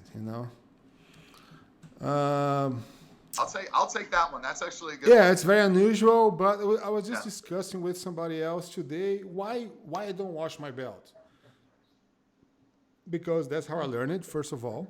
You never wash your belt. And, but it's gross, it's blah, blah, blah. It might be gross, but from what I know, I never got sick from my belt, or I never found someone that got sick, or I never had like a skin, like a ringworm or any kind of skin infection training jiu-jitsu. Never, ever I had. Yeah. And maybe my partner had, right? Because that's not the thing. Like, my belt is not touching me. It might be touching your face, but it doesn't touch me because my gear is under my belt. But I know, like I said, it's a culture thing. Like, I cannot ask someone, hey, you cannot wash your belt. No, I can't. Right. It's actually, if you think about it, it's gross. You got to wash it every single day. But you know what? I don't do it, but I'm not asking you guys to do the same thing as I do.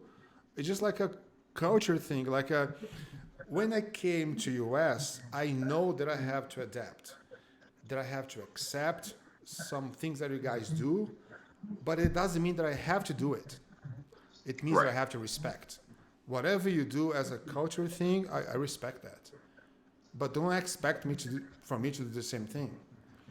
Right. And I'm not going to try the same thing. I'm not going to try to turn into a Brazilian guy. No, I can teach you about my culture, what we do, how we like things, and that's it. I'm not going to force you, because you're doing Brazilian Jiu-Jitsu, you have to be done this way. No, not anymore, man. No, especially here in a different country. Maybe if you go to Brazil. But like I said, this sport is evolving, it's changing. And, okay, the belt is one stuff, right? I like to watch movies. All kinds of movies. Actually, not kind of movies. People have to die in a movie. Especially in the beginning. If they don't like me at the beginning of the movie, it's not a good movie. You gotta have a movie with some balls to it. That's but it has to have some history, a story. It has to be a good. It's not just a ninja movie. Bunch of explosions, because I don't like that thing too. Man, that's it. I don't like crowd. I don't like to be around lots of people.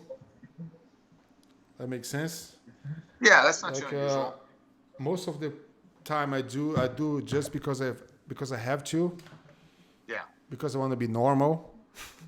And I have to pretend I I'm do it because normal. my wife drags me to do something where there's a lot of people. Yeah, because I want to be normal. Like them. I have to pretend being like Dexter. Dexter's the best thing to describe me. Yep. You know what you have to do. Yeah. So a lot of times my wife will ask me, do I want to do something? And I'll look over at Jackson, and he knows the answer. He'll just shake his head no. Because he knows it involves a crowd or I have to talk to people. And she's like, well, you like to talk.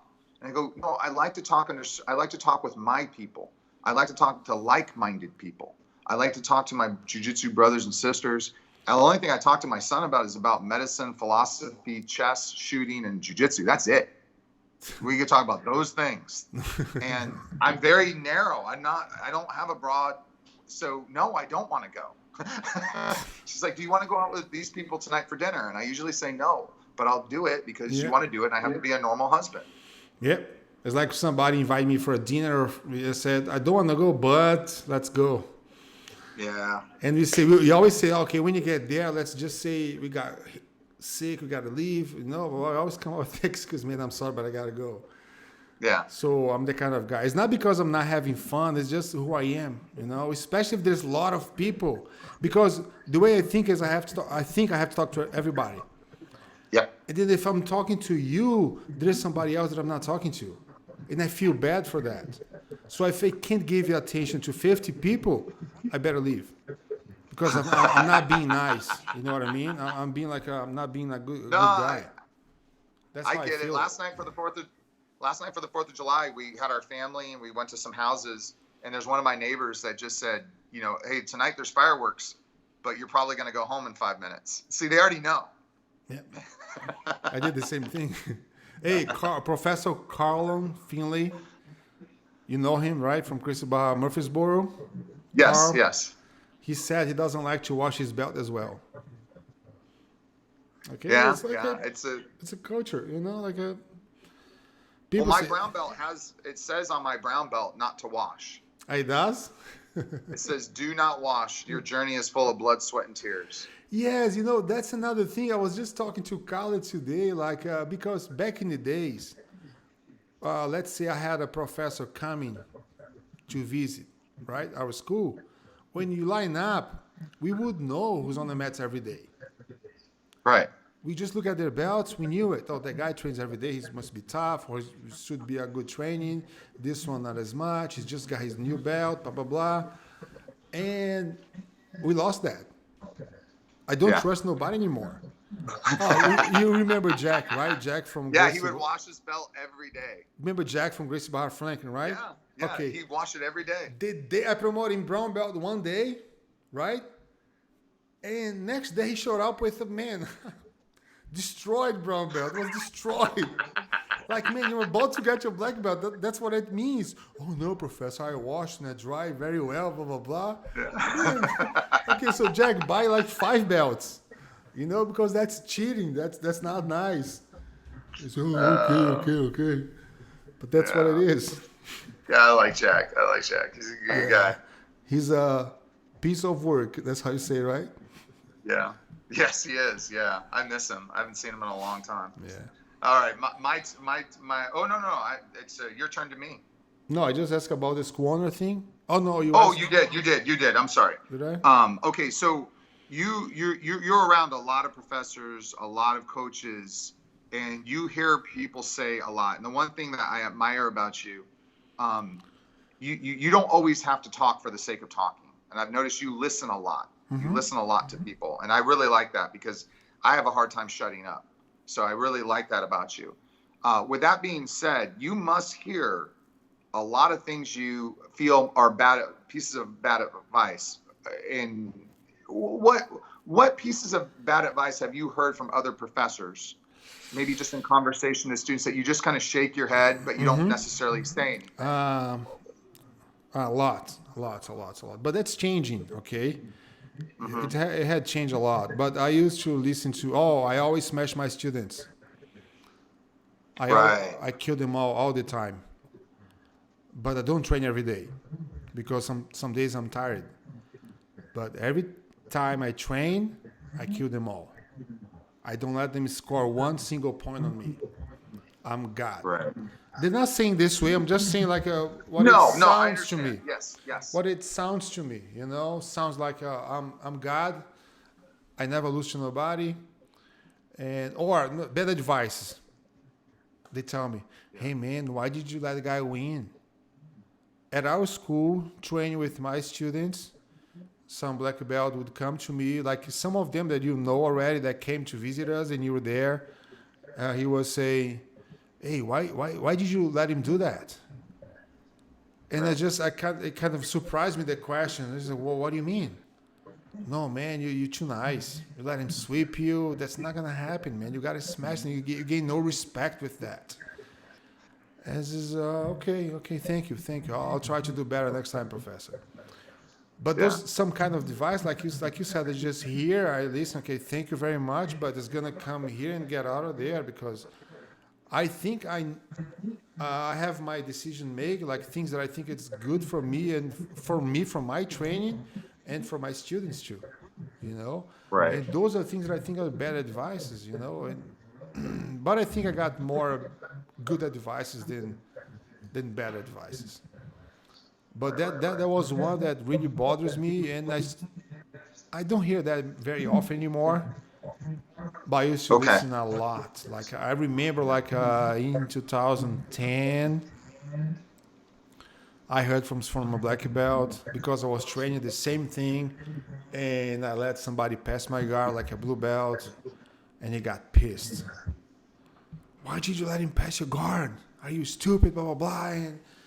And I was like, oh, I'm sorry. It's not going to happen again. I'm so sorry. I'll go harder next time, Professor. Sorry. But in my head was, what's the point? What's the point? There's no point. And here again, same thing, same advice, You should always kill everybody, never lose to a student, or never roll with them. Just roll in the private sessions. Don't let nobody ever watch you roll with them. And I think, man, that's not who I am. I am a teacher, but also an athlete. I'm a BJJ lover. I'm always trying. And if I lose a match to someone, if I lose a position to someone, for me it's fine. And if I lose his respect because of that, it's because I never had it. Right. It's because I never had it. Yeah. Yeah. I used to tell my really top, and I used to do this to myself when I was fighting professionally. I would call it a handicap. So I'm going to handicap myself right now, because that's the only way I'm going to grow. And during that handicap period of time, maybe I'm going to try a new technique. Maybe I'm trying a new footwork. Maybe I'm trying to set up a different position. I'm not going to be successful. I'm going to fail at it quite a few times. And that's okay. But I only train with people I trust, because back then ego was big, and we would have closed sessions. Because if they see somebody beat me, that's not going to be good in the community. So it would always be closed sessions. But handicapping yourself is incredibly important to growth. Because if you're always sticking to your A game, you're only getting better at your A game, and you're not growing your game. And what do you do when somebody shuts down your A game? You have nothing left, because you haven't worked on anything else, because you didn't go through the growth process. So, I appreciate the fact that you do adopt that, because I know when I'm rolling with you, it's like, okay, yep, you let me have that. Okay, good. I feel that. You're letting me grow a little bit. You smashed me all the time. I don't know what I did out of that, to be honest with you. I'm already a pretty tough guy. I know that. And I do the same thing with my kids. What good is it going to be if I smash Eli? Yeah. He's not going to grow, but he's going to have a wicked spinning armbar because he works at a lot. And I make it tougher for him a little bit at a time, a little bit at a time. I think that's, but I'm only, I don't know. It's just my experience through athletics and through combat, of training people. Mm-hmm. And I may not be a great competitor, but I think I have a pretty good track record of training people. So I agree with you on that. Yeah, we have to put always ourselves in the bad spots, in bad situations. And especially if you're the professor, the teacher, you should not be like save yourself. I don't want to show them that I'm a loser, that I'm not good. And I always talk to some coaches, because sometimes they're afraid to roll with someone, or like, first of all, if you're afraid to roll with someone, don't do it. You don't have to. Yeah. It's like I just said before, like, self-confidence. Like I said, Professor Beleza, man, he's a beast. And he never rolled with me until I got my black belt. How's that possible? Why is that? Right? Because he was smart. He didn't have to prove nothing. Right? Yeah. He didn't have to roll with a huge, giant purple belt or blue or white belt. That was me, right? Giant in front of him, I'm a giant. He's very short, very skinny, very athletic, of course, right? The beast. But he says, no, it's not worth it. That guy can hurt my knee and I'll be out of competition for months just to play with this stupid big guy right here. Yeah. So, very and true. I didn't understand that before. You Yeah. know, in my head was he was scared. I can beat him, you know. But now, as I grew, as I became a teacher, I know that. I know that he was just being smart, and that's awesome. You know, he doesn't have to prove. I've been there too. I've been in a place that I need to roll with everybody. I need to smash everybody because I have to prove that I'm good. I have to gain his respect by smashing him. But today, not anymore. Today, I go to the gym if I have a brand new guy. Maybe he's a college wrestler, big, strong guy. He says, no, I'm not going to roll with you. He says, no, not today. I'm cool, you know. I'm not in the mood for that. I don't have to prove nothing. If you don't trust me, it's fine. You know, if you don't think I'm good for you, I'm fine with that too. You know, because I know who I am. And also when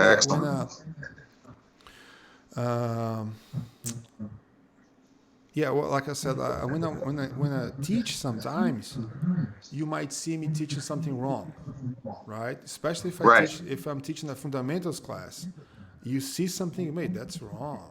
I know that's wrong. I'm a brown belt. I know that's professor. What you doing? That's wrong. You should not put your hand right there.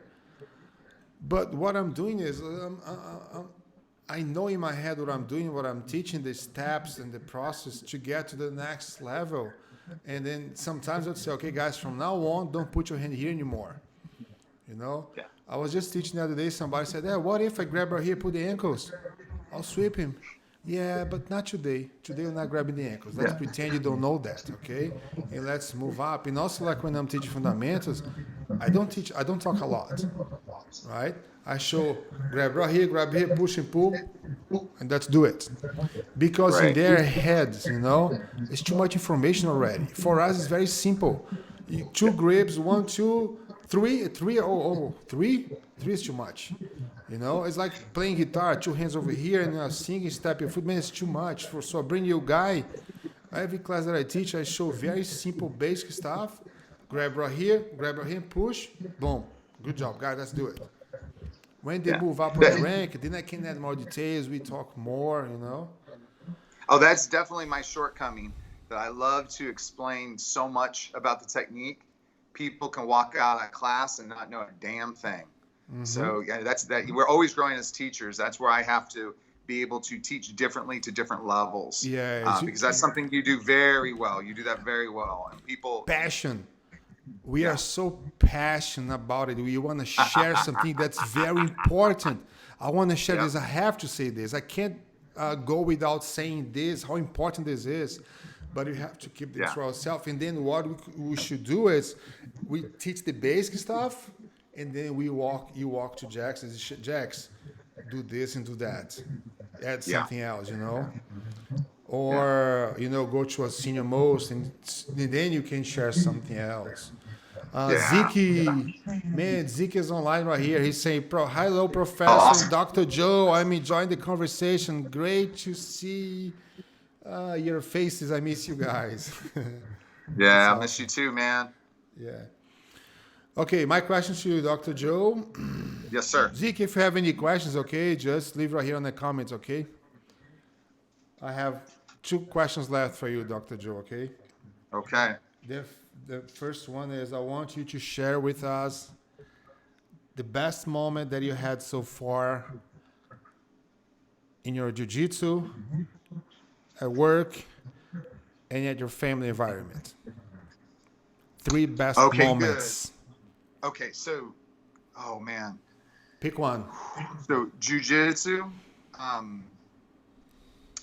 that's between 2. So I'm gonna cheat, and I'll say for jiu-jitsu, I will say without a doubt it's between one of 2 things, but I think it's receiving my brown belt because my family was there. Like I told you, it was completely unexpected, and it was a level that I never thought, and I got to share it with, because you understand, but most people don't understand how much jiu-jitsu is influenced in my parenting, in my value system that I teach my children, in my value system that I have with my wife. So that moment, I can't describe it. With a family, I'm going to cheat and I'm going to use another jiu-jitsu. And that was going to No-Gi Worlds with Jackson. Because going to No-Gi Worlds, it was just him and I, father and son, on a trip.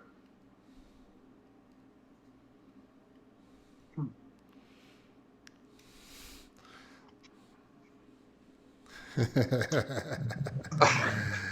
that's awesome. So it was an amazing time. And the best thing that happened, warming up with him, oh, it was great. Him being up in the stands. And, I got third place, but I would have liked to got first place in front of him. But the best part about all that wasn't just being on the podium, talking to the other fighters with him around, is what happened in the car on the way home. Because I was so upset about that last match. Because in my mind, I know I could have beaten the guy that I faced. And I acted inappropriately in the car. I was really upset. Mm-hmm. And I stopped. And I thought to myself, if my son did what I did, I'd be so proud of him. But I'm showing him that winning was more important. Mm-hmm. So I stopped and I apologized. Stop the car? Well, we hadn't driven yet. We were just in the car. We were getting ready to drive off. And I stopped and I apologized to him. And I told him that I would be so proud of you for just stepping out on the mat. Mm-hmm. For the training, the leading up to it. And I'm showing you with my actions that that's not what's important. But I apologize. What is important is that you're competing, that you're facing your fears, that you're proving to yourself that you can overcome the cowardness that we all have and step out and perform. And so as a family, that helped. I mean, I know it's only with my son, it's not with the whole family, but that was an amazing time for me. Yeah, but that represents the whole family, everything, the other kids, the same teaching, the same thing. Yeah, and I would say, as far as with medicine, it was just graduating from residency, my residency graduation. That was the best it time? wasn't delivering a baby. Yeah, I mean, I've delivered babies. I've saved lives. I've had families call me up and thank me. But because my whole family was there at that residency graduation, all those years of not thinking that you are smart enough to become a doctor, not having the family pedigree. My family is machine workers. They're factory workers. Not having that back and being able, with Amy and I, step by step, getting to that point and being able to say, we made it. Not me, but we made it. I don't know if I'll ever reach anything like that ever again in medicine, no matter what happens. Mm-hmm. No matter how many you should deliver, or how many people you save, or how many thank you letters you get. That is a time I'll never forget. That day I'll never forget. Nice. So, yeah. Anyways. Awesome. Yeah. Sorry about the emotional. No. But it's big for me. All right. So, I know with everything that you have going on, you're a human being, and I'm sure you get overwhelmed and you get lose focus at times. Is there any special thing that you do to regain that focus or that motivation to keep you on track for your goals? Something is special? No, but I have a routine, right? That I wake up every day and I sit down and try to rethink my whole day. And I plan my day or even my week, like what I'm going to do. What is my plan? And then if I don't have a plan, I'm going to try to think about it and study and, okay, what am I doing? What I'm supposed to do? And sometimes go out for some advice, No. I have reached you a bunch of times asking for advice. Yeah. What would you do? And it's not just you. I ask a bunch of people that I trust. And then I can make my own decisions because I'm not alone in this place. on the planet, right? I know lots of people have make mistakes, but of course they have succeed somehow, and I'm always open to learn, right? Always from everybody, like I said before, right? And that's what I do, like to stay focused, like on the business aspect. I try to learn as much as I can. Try to study. Could be on like online. It could be with a book, or could be just learning, watching someone talking. It could be Right. about anything. About jiu-jitsu or about business. Because when I heard someone talking about jiu-jitsu, like when I have like long conversation, like a podcast, and I take lots of advice from there to the business too. Lots of Yeah. it. So that have been helping a lot. And actually, opening the school, it helped me a lot to grow as a man. Before I was just a teacher, and then teacher, of course, it's still a big thing, right? But once you open a school, and then you have to be a teacher, and you have to be an entrepreneur, it's not a step that you do in your life. That I really Right. suggest, that I really hope all of my students one day be able to open their own school. And I want them to be prepared to be like a successful school, not just open the school. Right. It seems like it's almost very similar to being a parent having a school. It's now like your baby, and it's not just the baby. You have lots of other babies because the Yeah, school produces these students. They look up to you and depend on you. yeah, and like failing is not my thing. Yeah. I hate failing, and I'm gonna try hard not to. But if I do, I'm gonna bring someone with me. Like, if I'm dying a battle, man, I'm not gonna die alone. I'm gonna bite somebody. Oh, come with me. Yeah. Um, Zeke has a question for you, Dr. Joe. Okay. You have me choked up. I do have a question. I haven't trained since March, since COVID. I want to get on the mats. Is this a risk, or is it a risk I should take? So the answer I would have with that is it a risk? Yeah, absolutely. But are you the person that can take that risk? So I know you, Zeke. You're healthy. You're young. You have a healthy family. You don't have anybody with a lot of comorbidities around you, unless you have older folks that you're seeing. I know your dad's out that way. I can't remember if your dad's still alive or not, but if you were visiting your dad or your mom and they're older and sick, then yeah, you could possibly take something to them. But if you're surrounding yourself generally around young, healthy people, the fact of the matter is you're going to get COVID. I don't know if you're going to get it next week. I don't know if you're going to get it 2 years from now, but the virus doesn't go away. The virus is always going to be here. I'd rather get it while I'm young and healthy and in good shape and get back on the mats. The chances of you getting it and being laid up are very, very, very low. So I'm speaking as a doctor, but I'm also speaking as a martial artist who knows how important it is for our mental health to be on those mats and competing. So I would say if you're in the right situation, yeah, you're at risk. But what are we talking about? We're not talking about death. We're not talking about hospitalization. We're talking about you just getting, sick. It's the same risk that we're going to have when the flu comes around. Are you going to stop rolling because of the flu? No, probably not. Just take your precautions. Take a shower, wash your hands, do all those things. Maybe even train with a select group of people.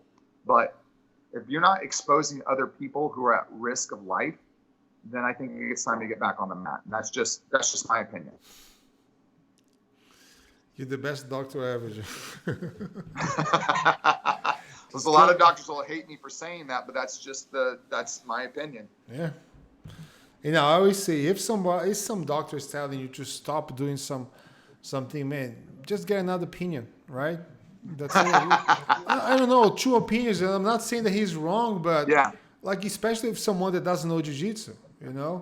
like you get hurt, Well, you have a bad knee, and your doctor say, "Oh, you have to stop training right away." Okay, but this guy knows what jiu-jitsu is. He knows that you can just lay on the ground on your belly and just no. So.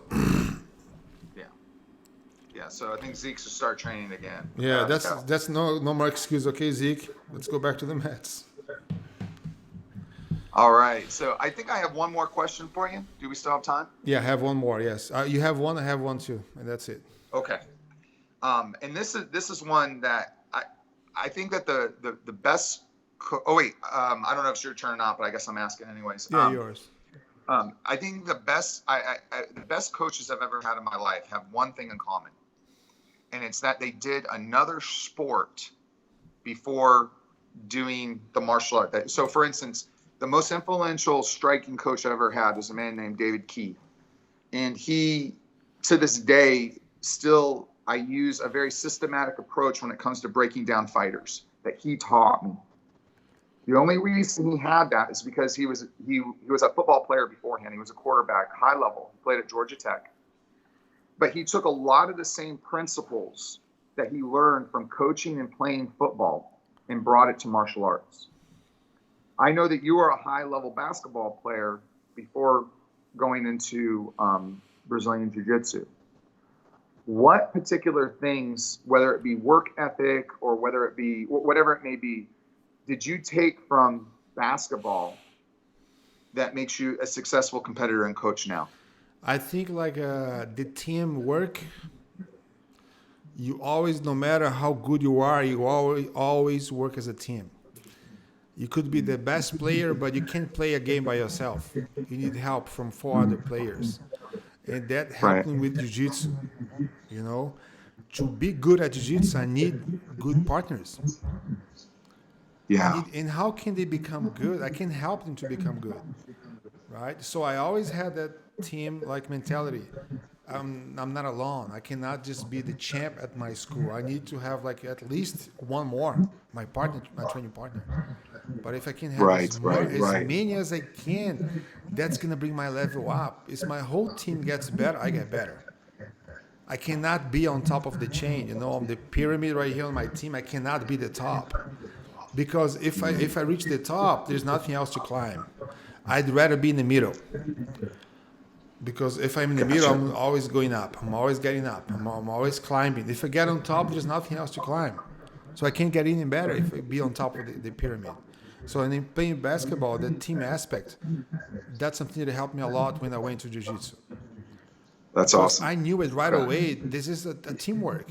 Because lots of people see Jiu-Jitsu as like a solo sport. Yeah. You do everything yourself.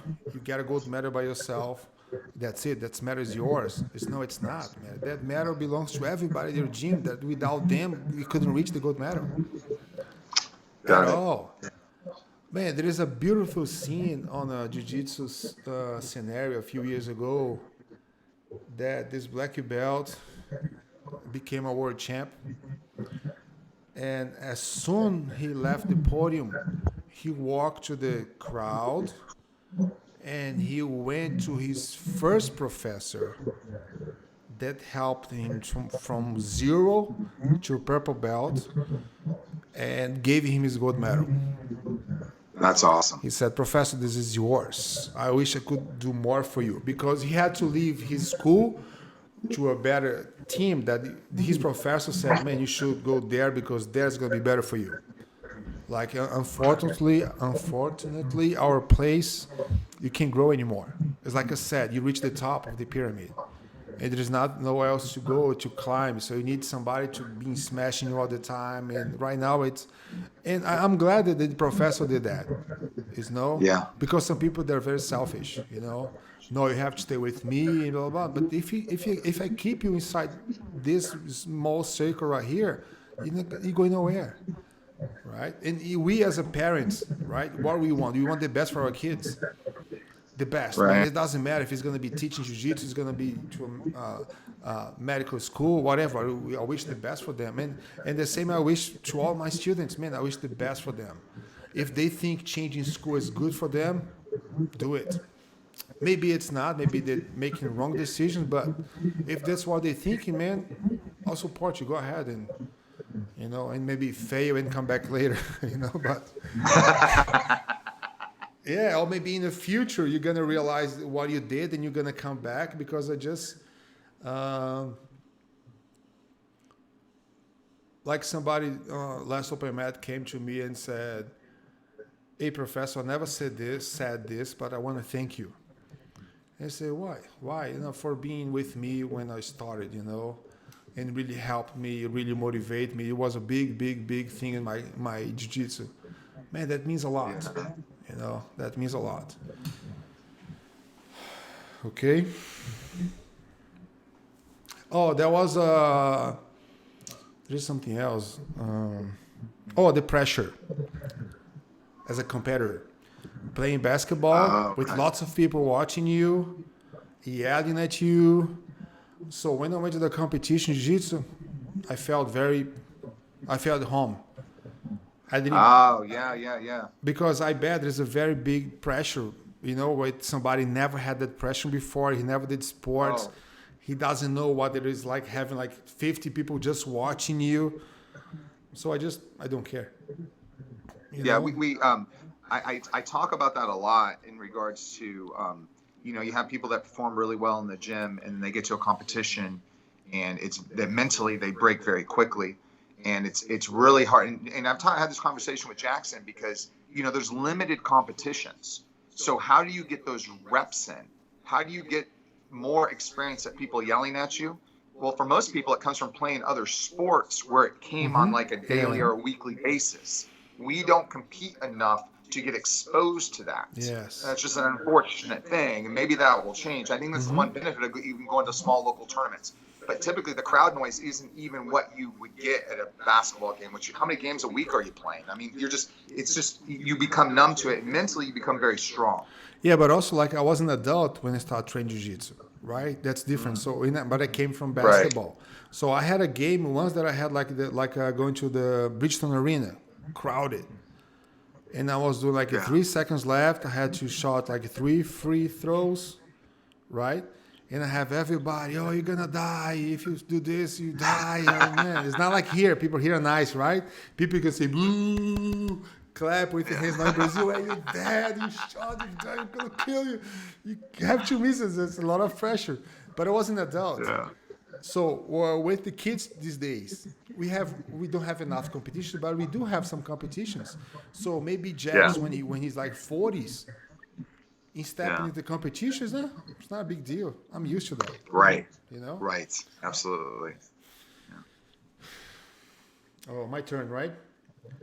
Yeah. Similar to my last question, now you have to tell me what are your worst moments in jiu-jitsu, work, and family.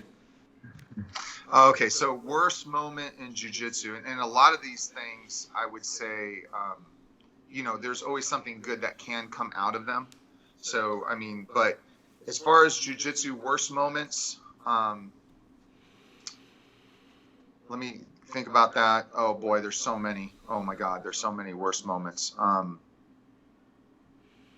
To pick one of them, it's tough because there's so many bad ones that I remember.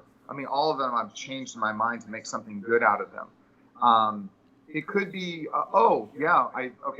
I think it would be the first competition that Amy saw me lose, my wife saw me lose at. Okay.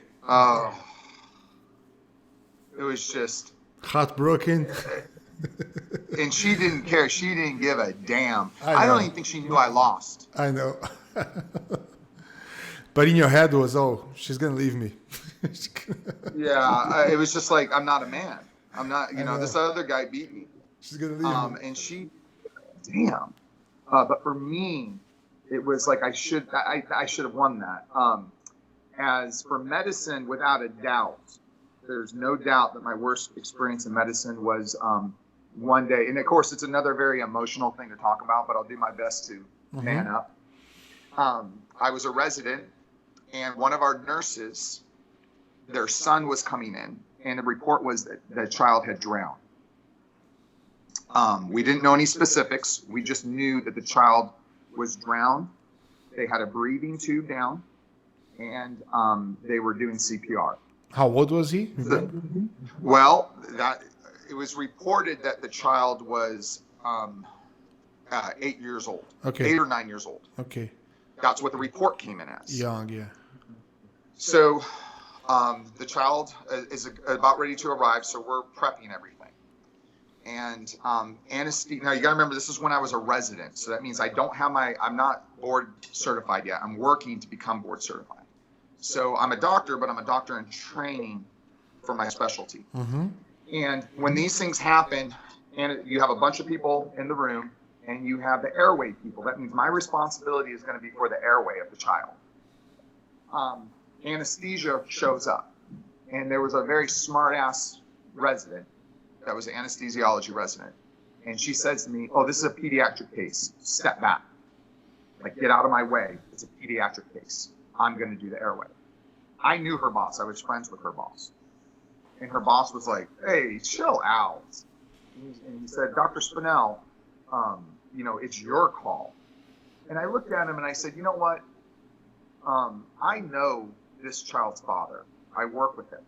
So maybe it's a good idea that I do step back. Not because she said so, but because I'm pretty emotionally involved in this case. So let me go ahead and step back, and you guys go ahead and manage the airway." So the child shows up, and I can get descriptive. I can remember what he looked like. I can remember the moisture in his hair. But I step back because I don't want to be emotionally involved. Mm-hmm. And they are botching it right from the beginning. They're not doing things right. I look at the child and I go, "This is not an 8-year-old child. This child's like 5 years old." Like, 'cause I'm a parent, I know what kids look like. So I already know things are going wrong. Well, the kid's heart stops, everything goes wrong. And then I mentioned to them, it's been about 5 minutes, and I'm like, "Did anyone check the airway?" Because that's the first thing I do. Well, the airway was in the wrong spot. And of course, the kid expired, he dies. It's a very bad situation. And I think to myself, even to this day,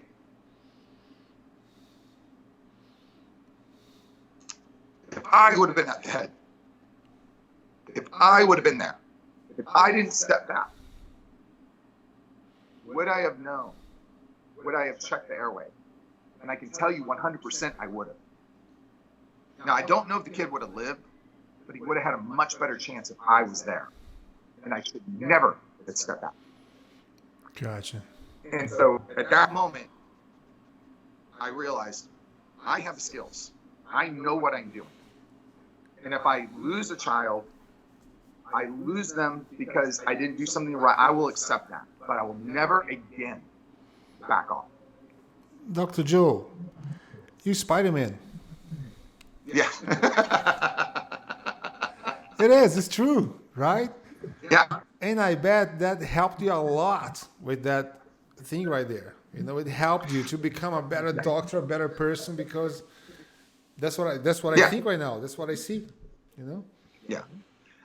As far as family, probably the hardest time was when I was working out in Knoxville, and I came home one night, and I'd been working a lot, and it was late at night, and I was the director of the department, which at my age is unheard of. It was the #1 facility at my company, and to become the director of University of Tennessee was something that nobody my age, with my experience, had ever been given.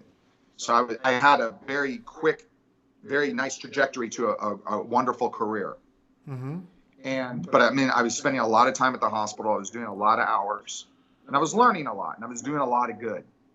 But I came home one night, and my son, Jackson, my oldest, who was very young at the time, he was still up. And I came in, and I said, "Hey, little man, what you doing up?" It's so funny. He goes, "Hey, we got to talk, Dad." I'm like, "Oh, we got to talk. Okay, let's talk. What do you want to talk about?" He says, "I need you to quit." Okay. "You need me to quit? You want me to quit?" He said, "Yeah." He's like, "I think Mom needs you home more. Things aren't good." God, he's 15 now, right? Mm-hmm. So that was, 5 years ago? So he was 10 years old. Probably about 10 years old, making a statement. And totally handled it wrong. I said, "Oh, you want me to quit? Do you like your Xbox? Do you like this house?" We had a huge house. "Do you like this house? Do you like going on vacations? Do you like getting the things that you get? Well, Dad can't quit if that's what you like." I apologized to him the next day. Mm-hmm. That was terrible. And about a week later, I gave my notice after talking with Amy. So as a family, that was the hardest, that pursuit of a career that was giving me a lot of prestige, almost took my family down. Yeah. So we moved. We sold the house. We moved to Nashville. I took a different position, and life has never been better. Nice. Awesome. Lots of things to learn from that thing right there, Joe. Yeah. Lots of things. Life is more important than money. Oh, so much more. These So much times more. that we spend with the family, there is no price. It's priceless. Yeah. Do you have a last question? I think that was my last question.